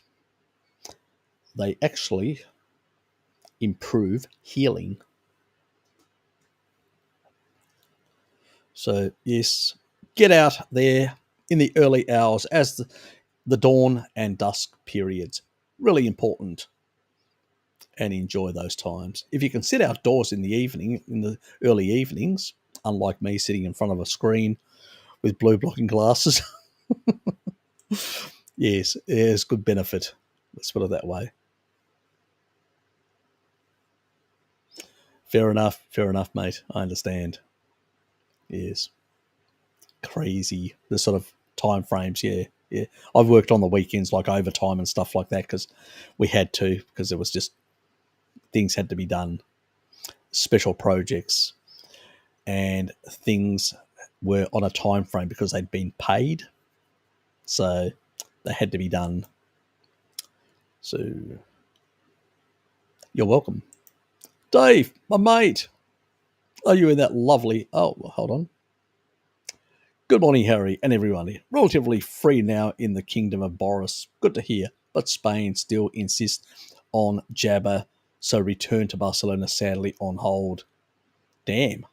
God, are they still Jabba crazy down there? Bloody hell.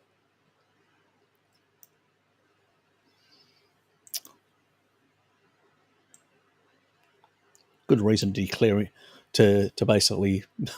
won't go into the politics of Spain. Better not.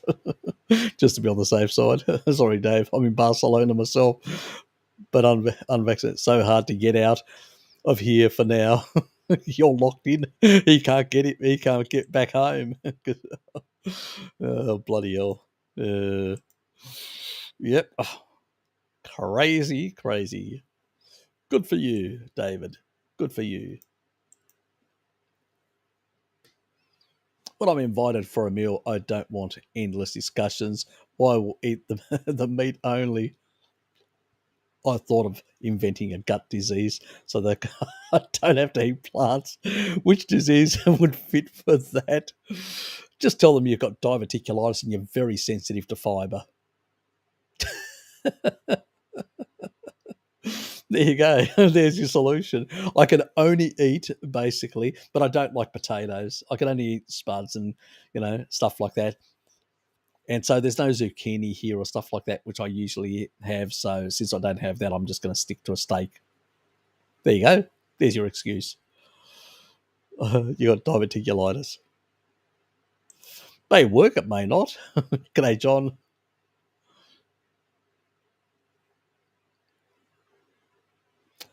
No.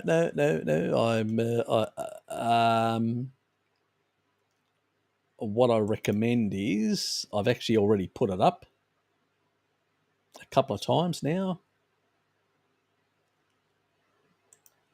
This brand is available. Hold on. Let me find it. This is the taurine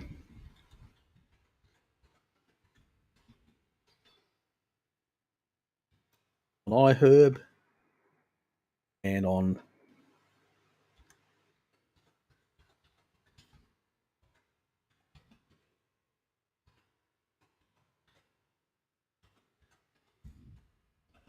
Amazon. Let me just find it. Here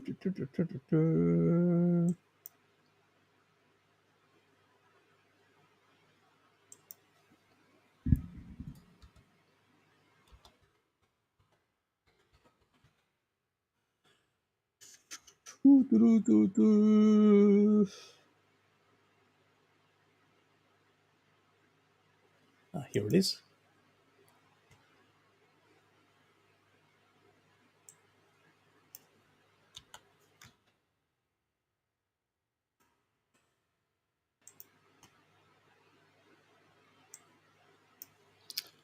And here's the same product on Amazon. So One's on iHerb and the other one's on Amazon.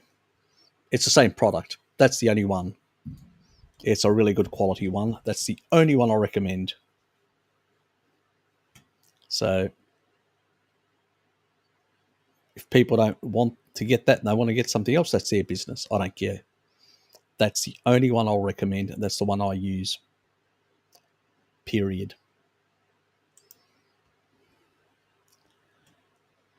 Gary, good to see you, mate. You still being chased by Jabba the Hutt?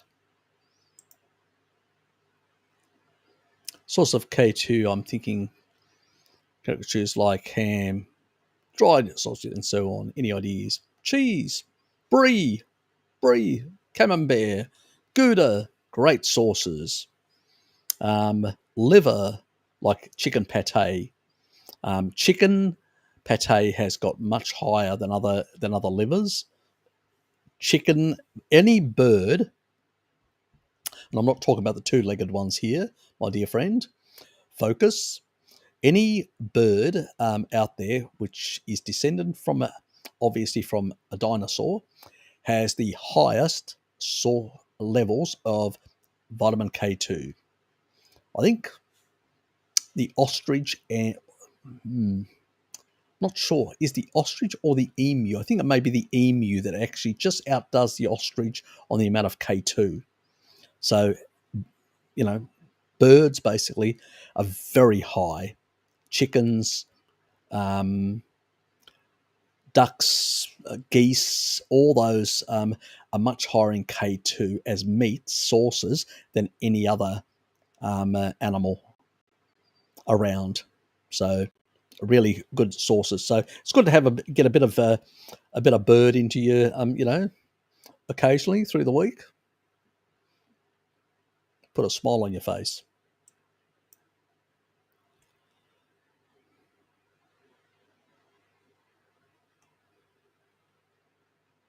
Oops.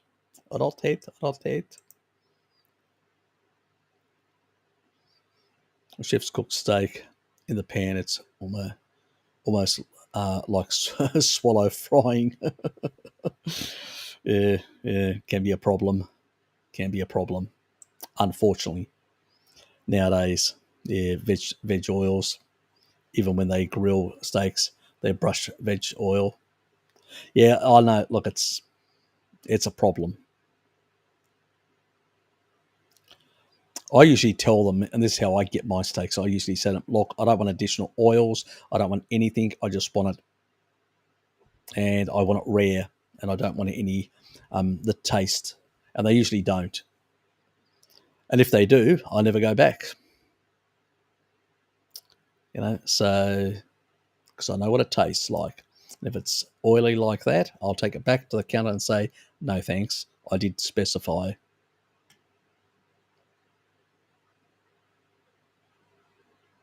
Hopefully ghee or butter. One could only hope, but unlikely because it's not cheap enough for most businesses. That's the problem. Oils are just cheap and nasty. Unfortunately, it's the way it is.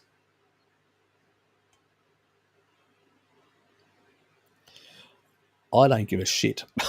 Actually, I will. If I'm paying for something, I'll demand what I want. If somebody doesn't want to sit with me to eat with me and discuss or whatever, that they're not my friend, they can fuck off. I'm a bit like that. I don't basically man up, mate. Man up. Just man up. This is me. I'm a carny. I eat this. You don't like it? Basically.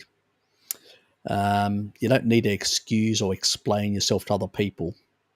And if you really don't want to be too controversial, just say, I'm doing the Inuit diet. I'm doing the Maasai diet. I only eat meat and dairy like the Maasai. They'll look at you funny initially and say, well, what's your problem? They've been doing it for thousands of years. It works for them. I thought I'd give it a try. Why don't you give it a try? You never know. It may work for you. So they usually then just go on to another conversation. But the moment you say carnivore, low carb, keto, then you're in a whole different conversation. That's why I don't do that. I don't even tell them that. I just say, if they see, what are you doing? Oh, just a Maasai diet, mate. Maasai diet. I'm a warrior, mate. I just basically take the piss out of them. Just stop explaining yourself. You don't need to.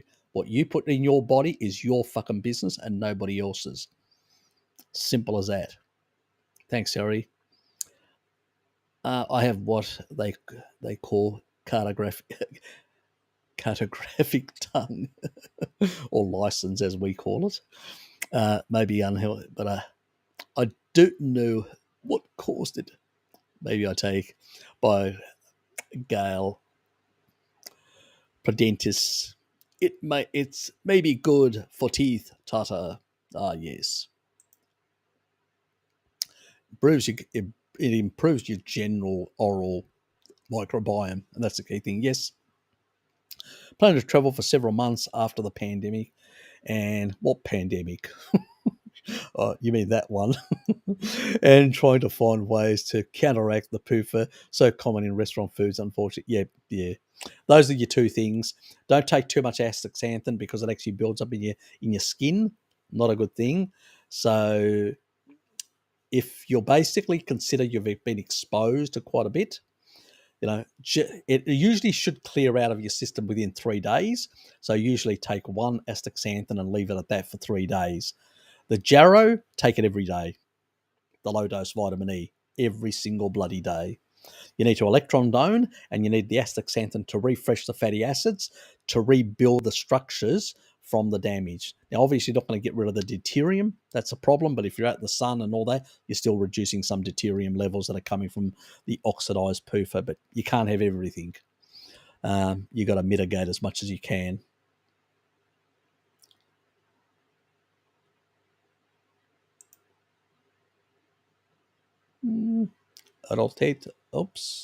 Rotated too far.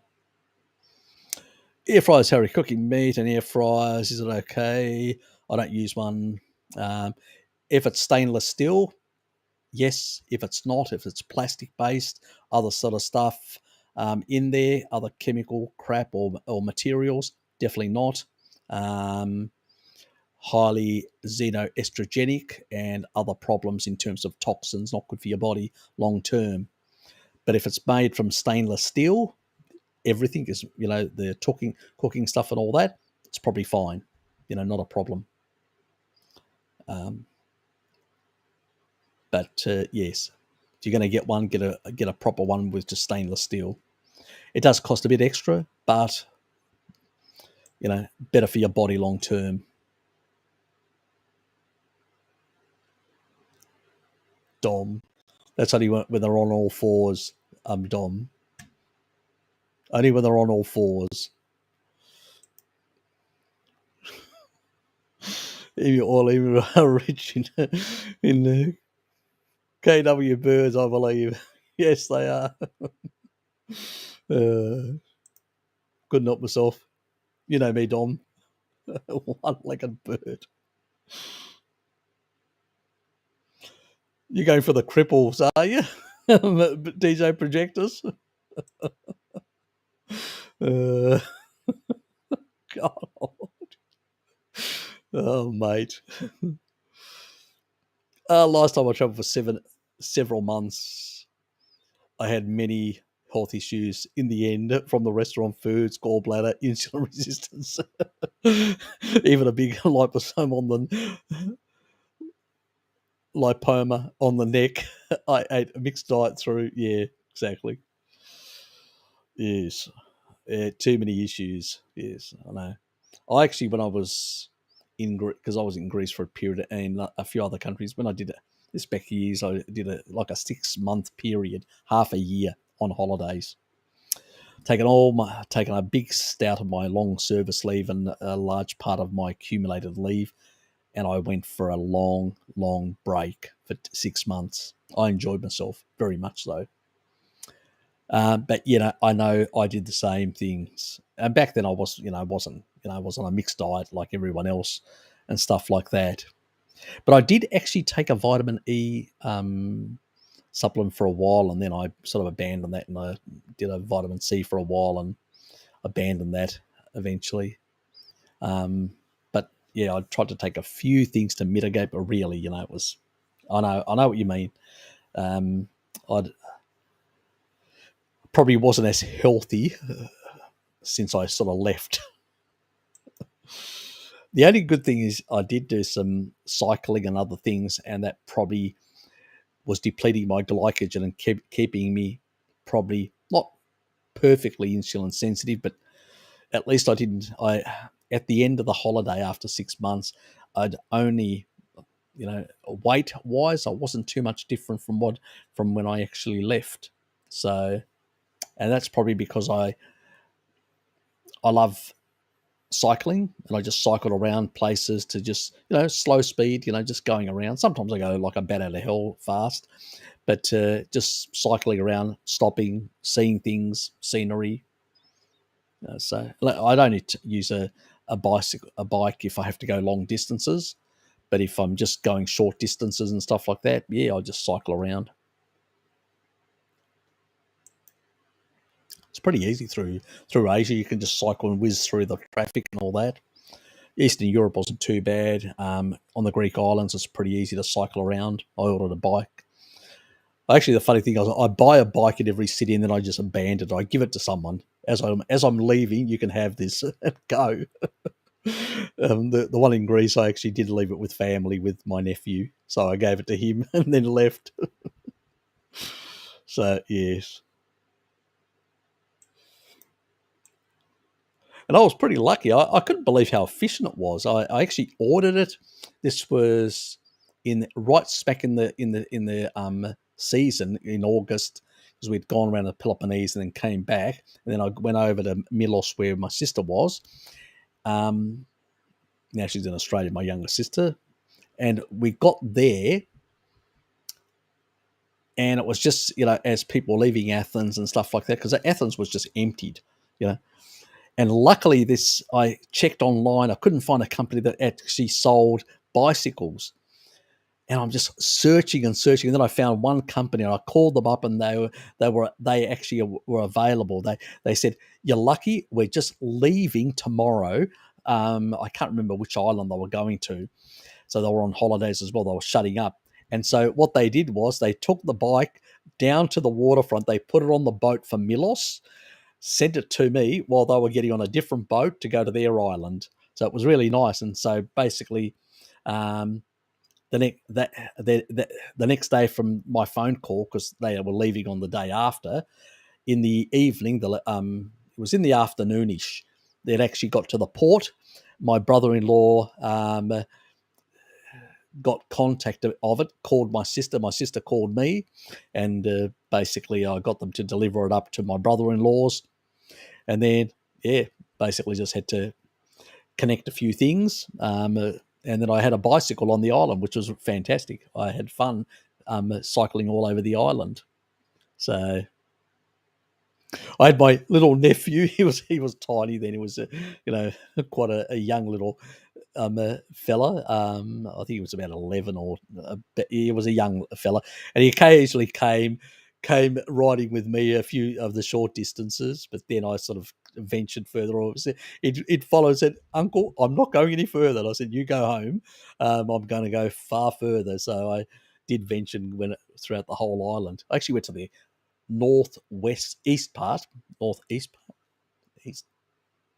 I think it's northeast. Yeah. And you go over this mountain area.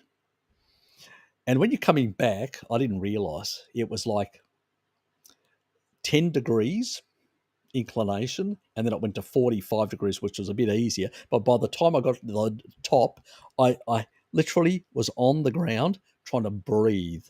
That's how I was wasted.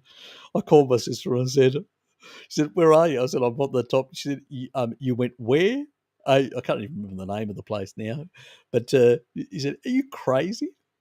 I nearly killed myself coming down on the other way. I was going so fast around the corners, I nearly went off the edge. But I had fun. I can tell you, I had fun. I remember coming down from the village from the top, coming really racing around those little roads that they are. I'm coming around a corner and this truck's coming up and he just stopped and I'm just going like that with my tyre. And he knew who I was because he knew my sister. And he goes, "Fucking crazy Australian," he said to the locals. I nearly took him out. But I had fun. That's the main thing. Yes, I know. Morning. Beef base, good to see you, mate.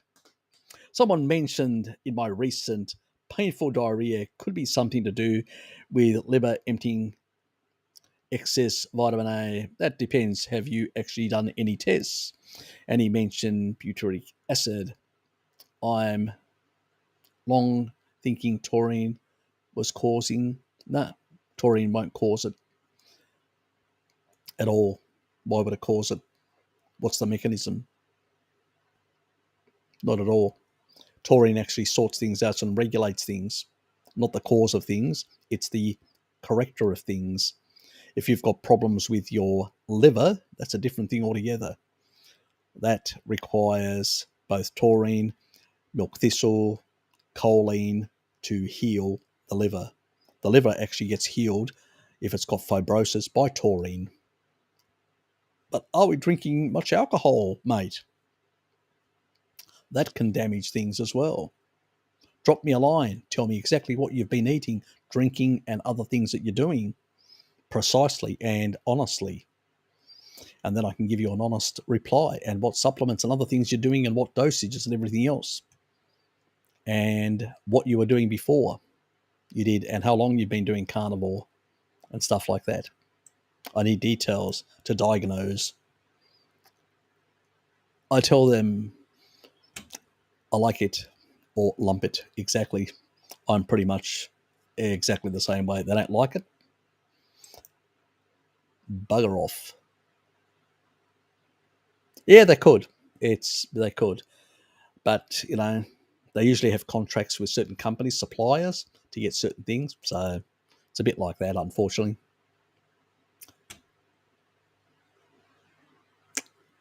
Iffy, mate, iffy.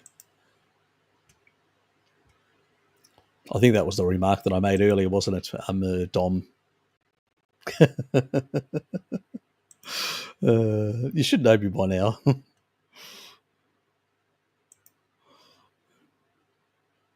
It's probably why I upset some of my relatives. Couldn't be me, could it? Blunt, like a 4x2, hitting them in the face. Yes, bluntness. Hey guys, I'm going to see my GP for my LDL. Why bother? Since going carnivore, my HDL is up, my triglycerides are low. Exactly, that's the way you fasting insulin low. Exactly, lean, no problems. How can I go about explaining LDL-C? Well, you can't because they're crackpots, AG. If you're a hyper-responder, you will have higher LDL. It's your genetics. I can't alter them for you.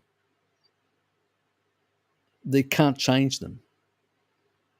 You take up chylomicron remnants very fast if you're a 4, 4, 4, 3, or 4, 2. I take them much lower. That's why I've always had total cholesterol being in the sort of what they call normal range, not high. I'm not a hyper responder. So, and if I eat even more, sort of cholesterol rich like eggs and stuff like that, my cholesterol can go all the way down to 3.2 millimoles, even though I'm eating shitloads of saturated fat. It's genetics. You can eat the same stuff, but it's going to go straight into your liver because you've got more receptor sites to take it up much faster. You've got the older, more ancestral genetics for ApoE.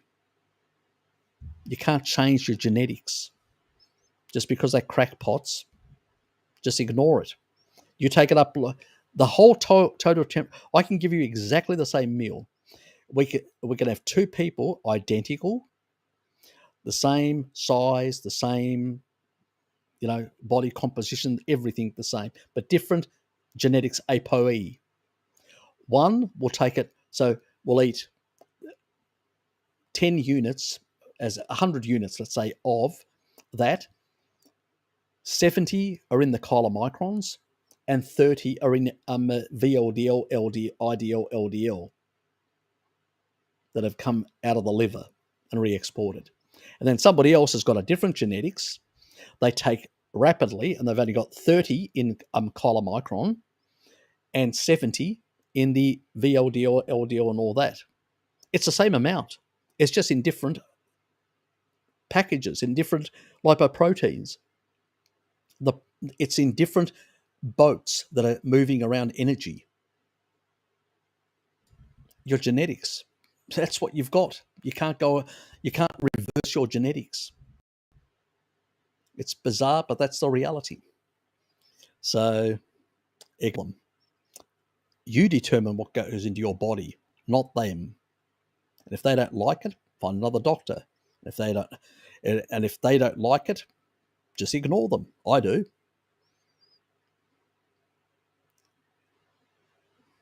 I have interesting conversations with some doctors.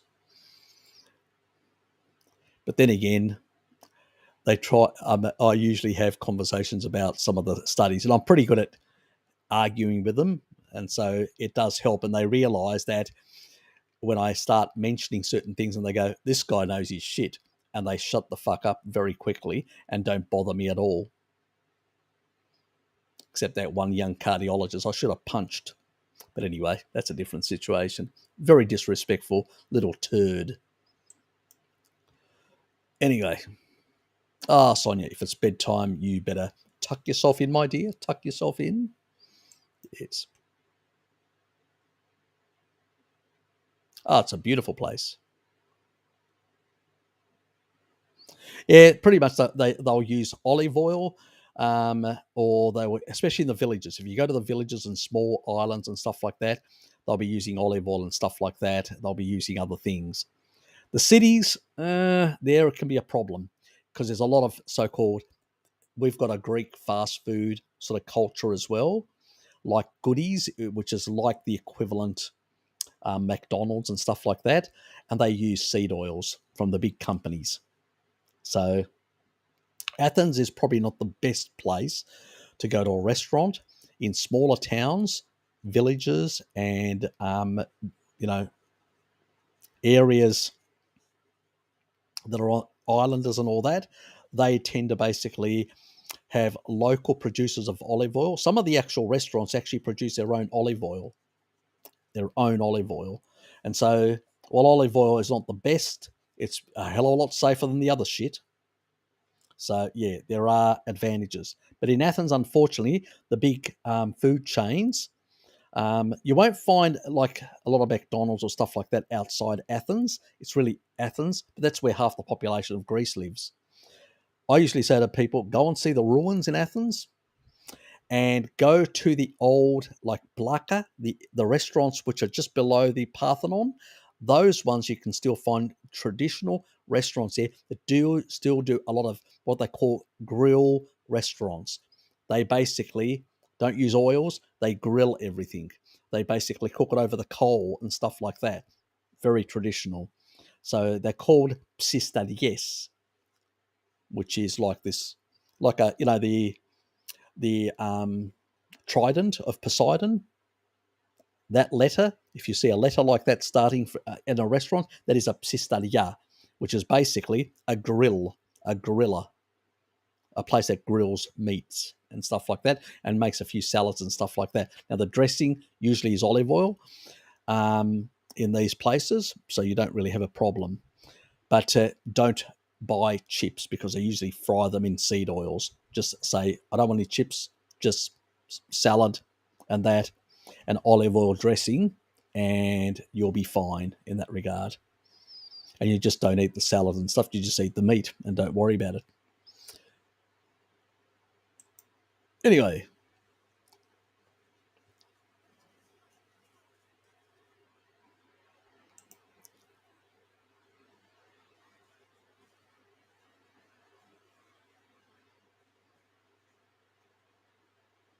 No, it's not as bad as seed oils, but it's still not the best. It's more produced nowadays than compared to the past. The past, lard and animal fats were more popular. Since the Second World War, that's declined due to the food industry primarily. It, yeah.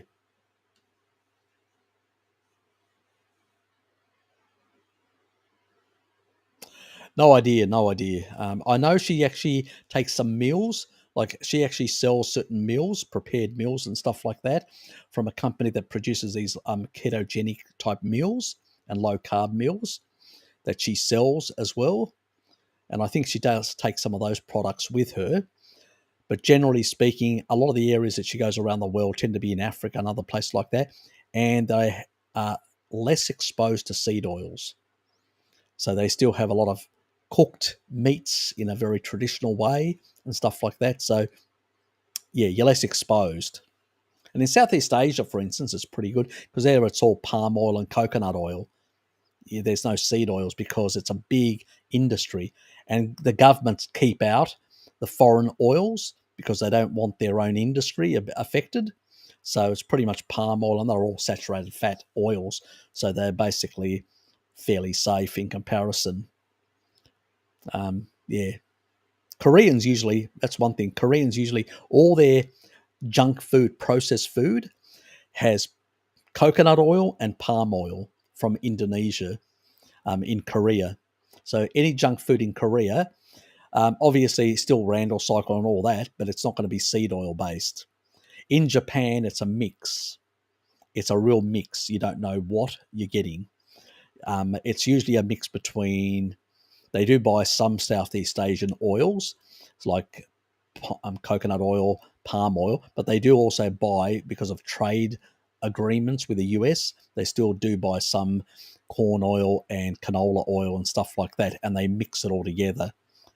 So it tends to be not as bad as in terms of the oils compared to the US and other parts of the world, but still not as good as the Korean junk food, so to speak.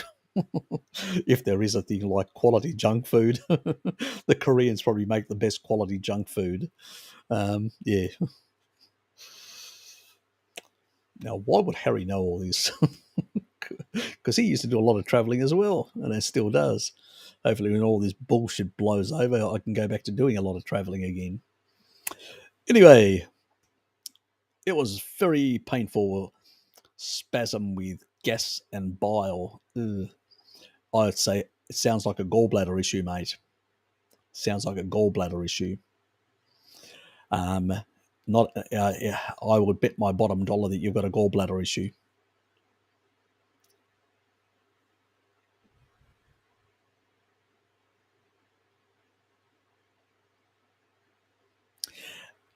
Generally speaking, it's not going to cause a gallbladder issue.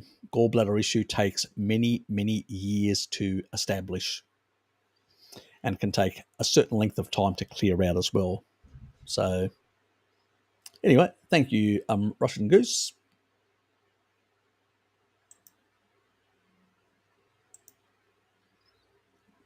Thank you very much for the super chat.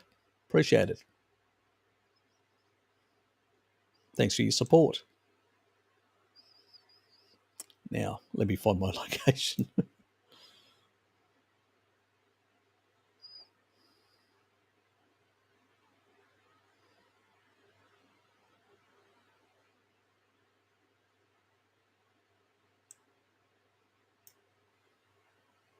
Oops.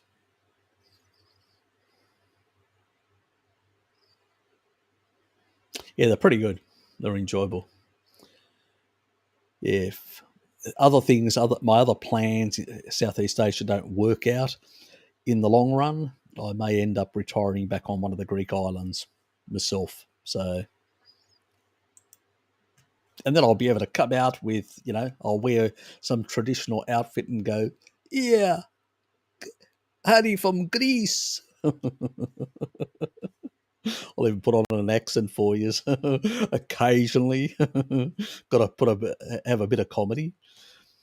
Yes, lard is cheap too, but customers actually prefer to have their stuff cooked in vegetable oil. They are so brainwashed. Yeah, so the chefs do it that way. Yeah, I know. It's ridiculous. If you actually ask them to, sometimes they will do it differently. Sometimes they have butter and stuff like that, and they'll do it. And they'll say, yeah, no problems. Say, look, I have a bad aftertaste. Can you use butter? It's much better with me. Without going into a conversation why. But also lard is a bit more expensive, so they're going to spend extra money on lard. Yes, depends. It depends the country where you're sourcing it and stuff like that can depend. When in Greece, don't miss kokoretsi. Yes, kokoretsi is the one that I've actually shown before, which is all the organs on a skewer and then wrapped in the intestine. It's really nice. It's a sort of like a, yeah, you could say one of those is like a multivitamin. I suspect you've also tried the liver, the little liver on a skewer, the friganella. They're really nice as well. I actually do them at home sometimes with rosemary. Mmm, yummy, yummy, yummy. I think I've discussed that before anyway. Is there actually an allergy to plant oils? What would be the perfect excuse? Um, they do have some anti-nutrients, but I don't think that's going to really work unless it's a soy-based seed oil. Then you could actually claim, but you don't know what they're actually using. Um, I just usually say I don't like the aftertaste. It spoils it doesn't go well with my taste buds. Can you use oil free, or at best, if you can't, can you use butter? And they usually do have butter for other purposes, and so they can use butter. And I don't mind. I usually always say I don't mind paying a bit extra for the butter. And in many cases, they usually say, "Don't worry, that's fine." So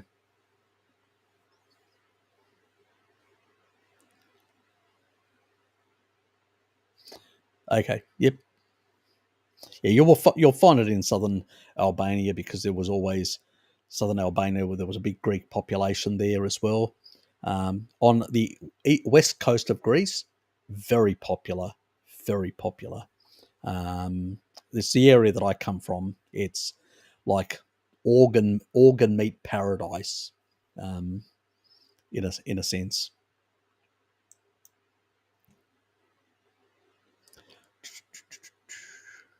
It's probably why certain genetics like mine with choline and stuff like that, because I would be getting a lot from the diet, being down regulated. A bit like the retinol in Ireland. Oh, it depends. It depends. Depends the country. Depends the place. I've had places where in Asia I've asked for specific things and not a problem whatsoever. So look, everywhere there's going to be some people that have got a good manner in terms of the way they deal with customers, and they're willing to make adjustments to their menu for their customers. And then there are other countries, whether in Asia or Europe or even in Australia, where they're just assholes. They just won't. Oh, whatever's there, that's it. Sort of approach, attitude. We're not going to change the menu for you, sort of thing. I'm just asking you to exclude things. You're saving money, and I'm still paying the same amount. Yeah, yeah.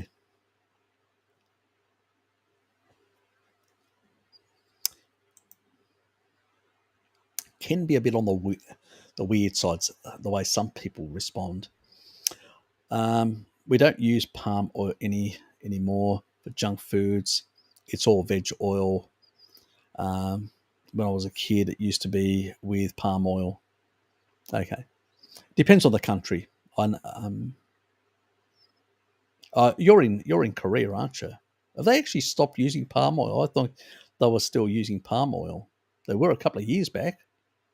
Shit, that's disappointing. That is disappointing. I know you're from Jin. You are from Korea. That is disappointing. Damn.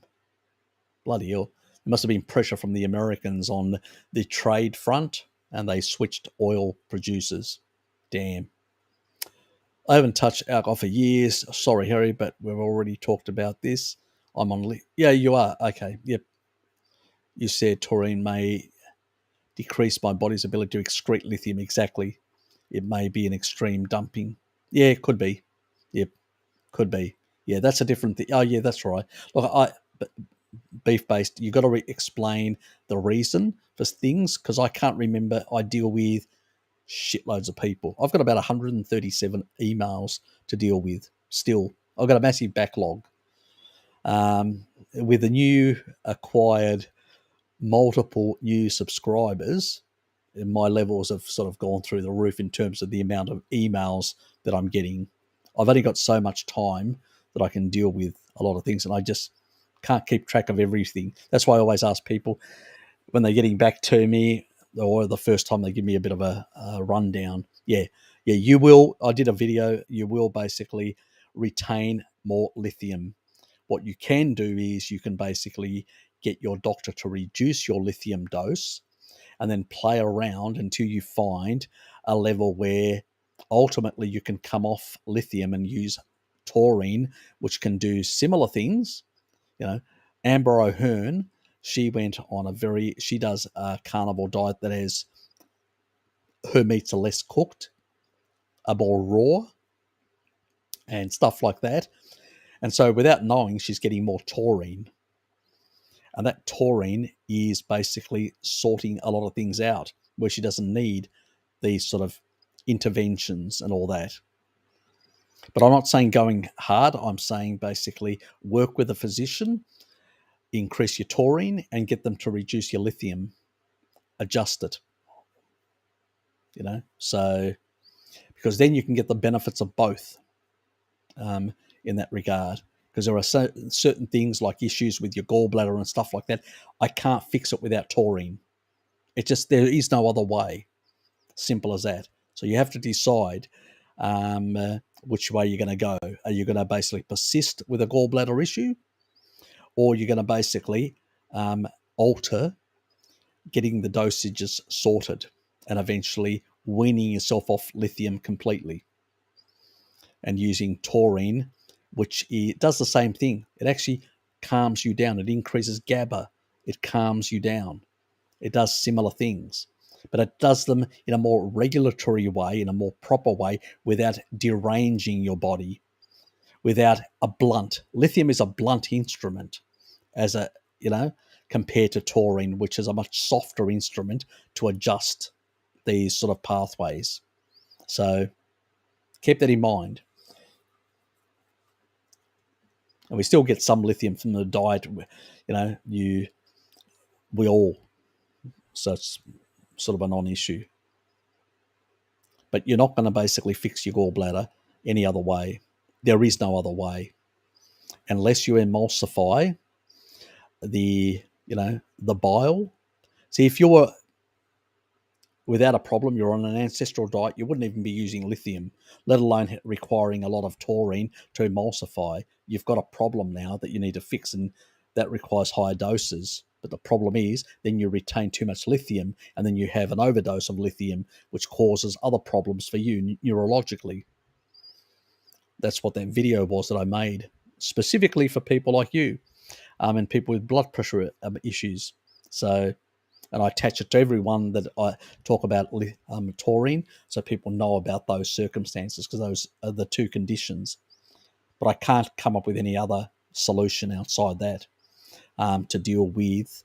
Obviously, choline can help, milk thistle can help, but ultimately they are very slow in sorting out the problem. At the end of the day, taurine's going to do a much better job in the long run, and will also reduce your requirement and dependency on lithium anyway. So I'll leave that up to you. It's your body after all. You have to decide which way you're going to go about it. But you can't keep on asking me, how do I solve this problem? I've told you this is how you solve it. Unless you learn to manage your lithium, I can't do the magic.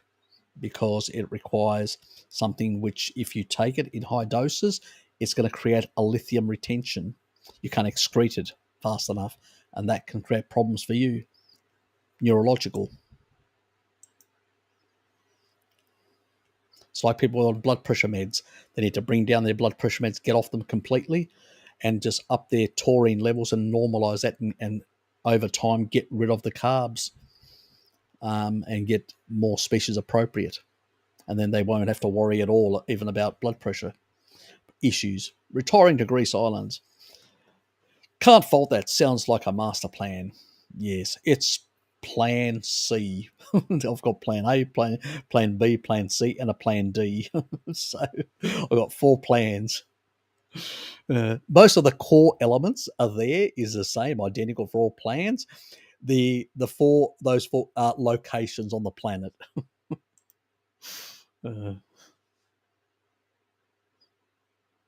Main danger for in Greece for carnivore with low willpower are the fresh baklava.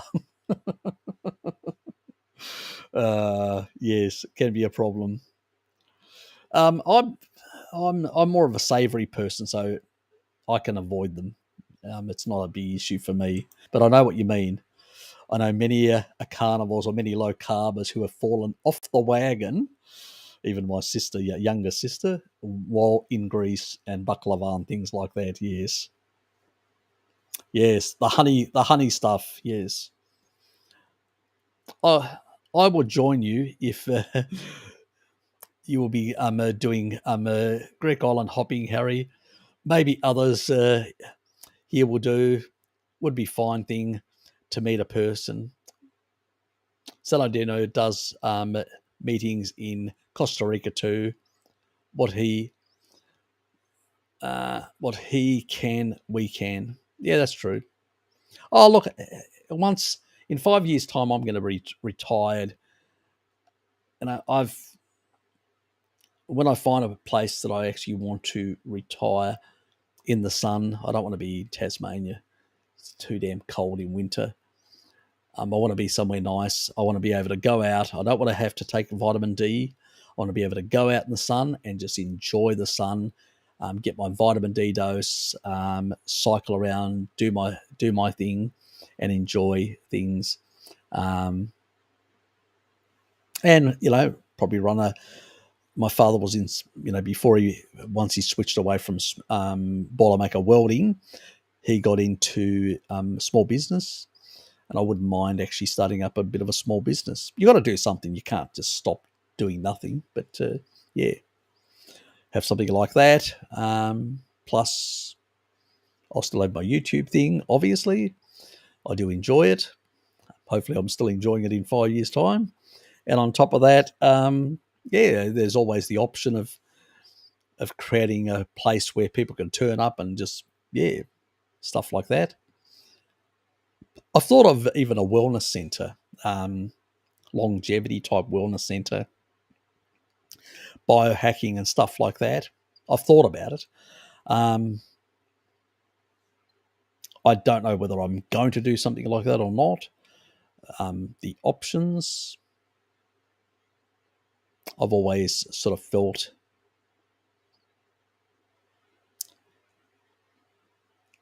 it's probably, I find it more comfortable selling actually a tangible product, something that I actually, where something a bit more intangible, a bit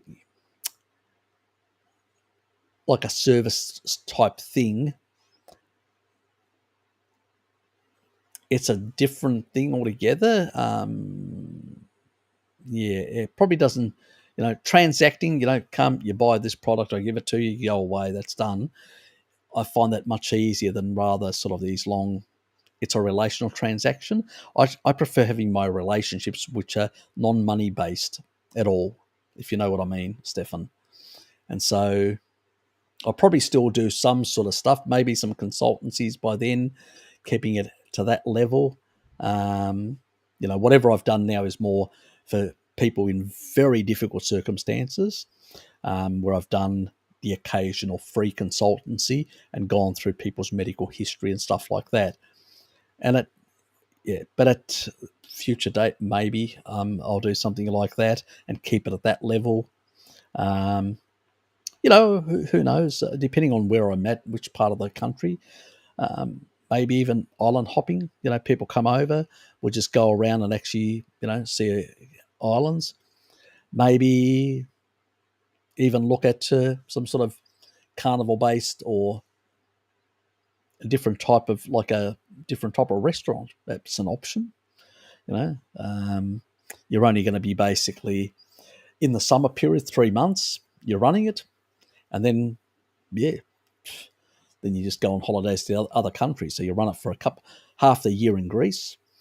I mean, there's a lot of different options. I've don't know at this stage. The plan is to start something and to get to 4 different destinations on the planet as my base. We'll see how it all plays out. Basically, yeah. Anyway,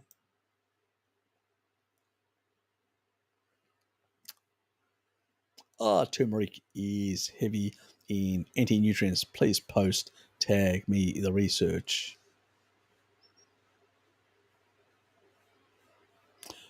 Turmeric is a chelator of iron, and it's associated with a lot of iron deficiency in southern India.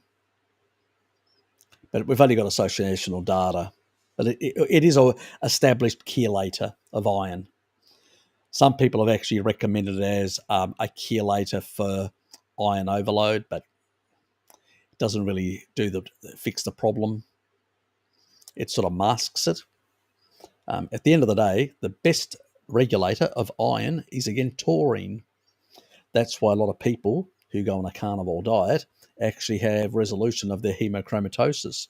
It's due to the taurine more than anything else, because it's, again, a regulator of iron, calcium, and a whole lot of other minerals.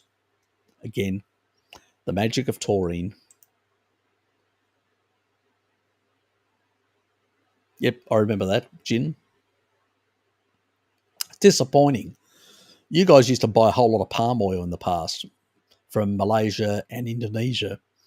So they've gone all woke now and they buy from America, have they? Psst. Whole lot of seed oils.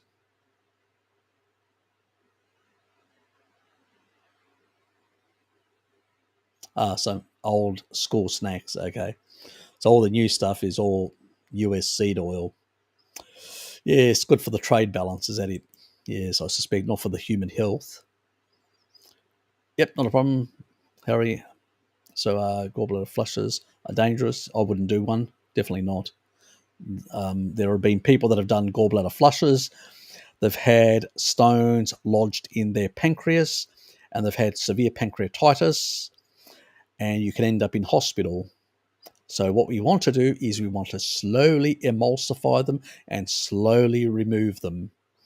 We do not want to violently causing pancreatitis or backing up into your pancreas and causing potentially damage to your beta cells in your, which could basically, if you've got existing issues with your pancreas, I'm not saying it's going to cause diabetes type 1, but you don't want to be damaging your pancreas or harming it, so we want to keep things flowing and sorted. That's why I don't recommend these sort of crazy flushes and stuff like that. Yeah, malic acid can in apple. I've used malic acid as well. It's useful in that regard, but I let things slowly. I use taurine, malic acid, stuff like that, milk thistle, choline, all these in combination to emulsify, to get things moving, to soften things and stuff like that, without really, intensely trying to, so, because it's not enough to soften the stones, you need to add more bile, and taurine adds more bile and softens and emulsifies. So it breaks the stone down. So the malic acid just assists along the way. So that's why I combine it. Anyway, I will help you fund. You go to get a base in Norway. It's too damn cold up there. God, I'm trying to get away from the cold. I'm Neff. not, not relocate from one hemisphere to the other in terms of cold. I think it's colder up where you are compared to Tasmania. We don't get any snow down here. Raymond, how are you, mate? Everybody's trying to relocate me to the coldest place on the planet. God. Anyway, it's 10 o'clock here, and we've been going for 4 hours. And I've got work tomorrow, so I better call it quits. Thanks, guys, for being here. I appreciate it. Appreciate the time that you've given me, and I hope you got something out of it. Take care, and I will see you lovely people next week. Next week, I'm not 100% sure where I'm going to do. I may have to switch to Saturday. Haven't decided yet. Sunday is not a go, not a goer. And then again, I may switch even potentially doing a Sunday and a Monday or some other combination. So you'll have to wait.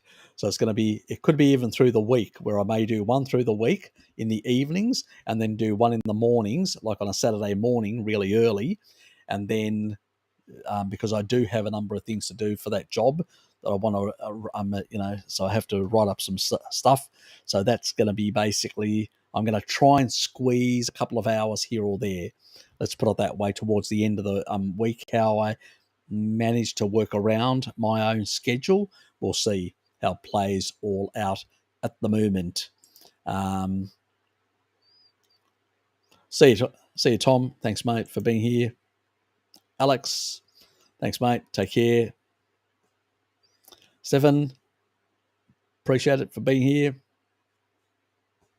Jin, always a pleasure, mate. Take care. And DC, always good to see you, mate. And Trigger Happy Angela, thank you for being here as well. It's going to stick. Trigger Happy Angela.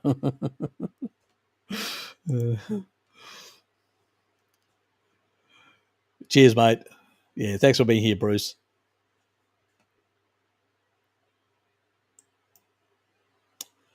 And Dom's the last one off the rack. There he is. Oops. Good night to you as well, Dom. Good night to you as well. And Arbo Battles just got in. Don't go yet. I'm out of here, mate. I'm out of here. So, yeah, see you, David, as well. Bye. And I'm out of here. Gracias to you as well. See you, mate. Take care. Good night and enjoy the rest of the day if you've still got a bit of daytime there as well. See you, Raymond. Late dusters, exactly, mate. I'm out of here. See yous.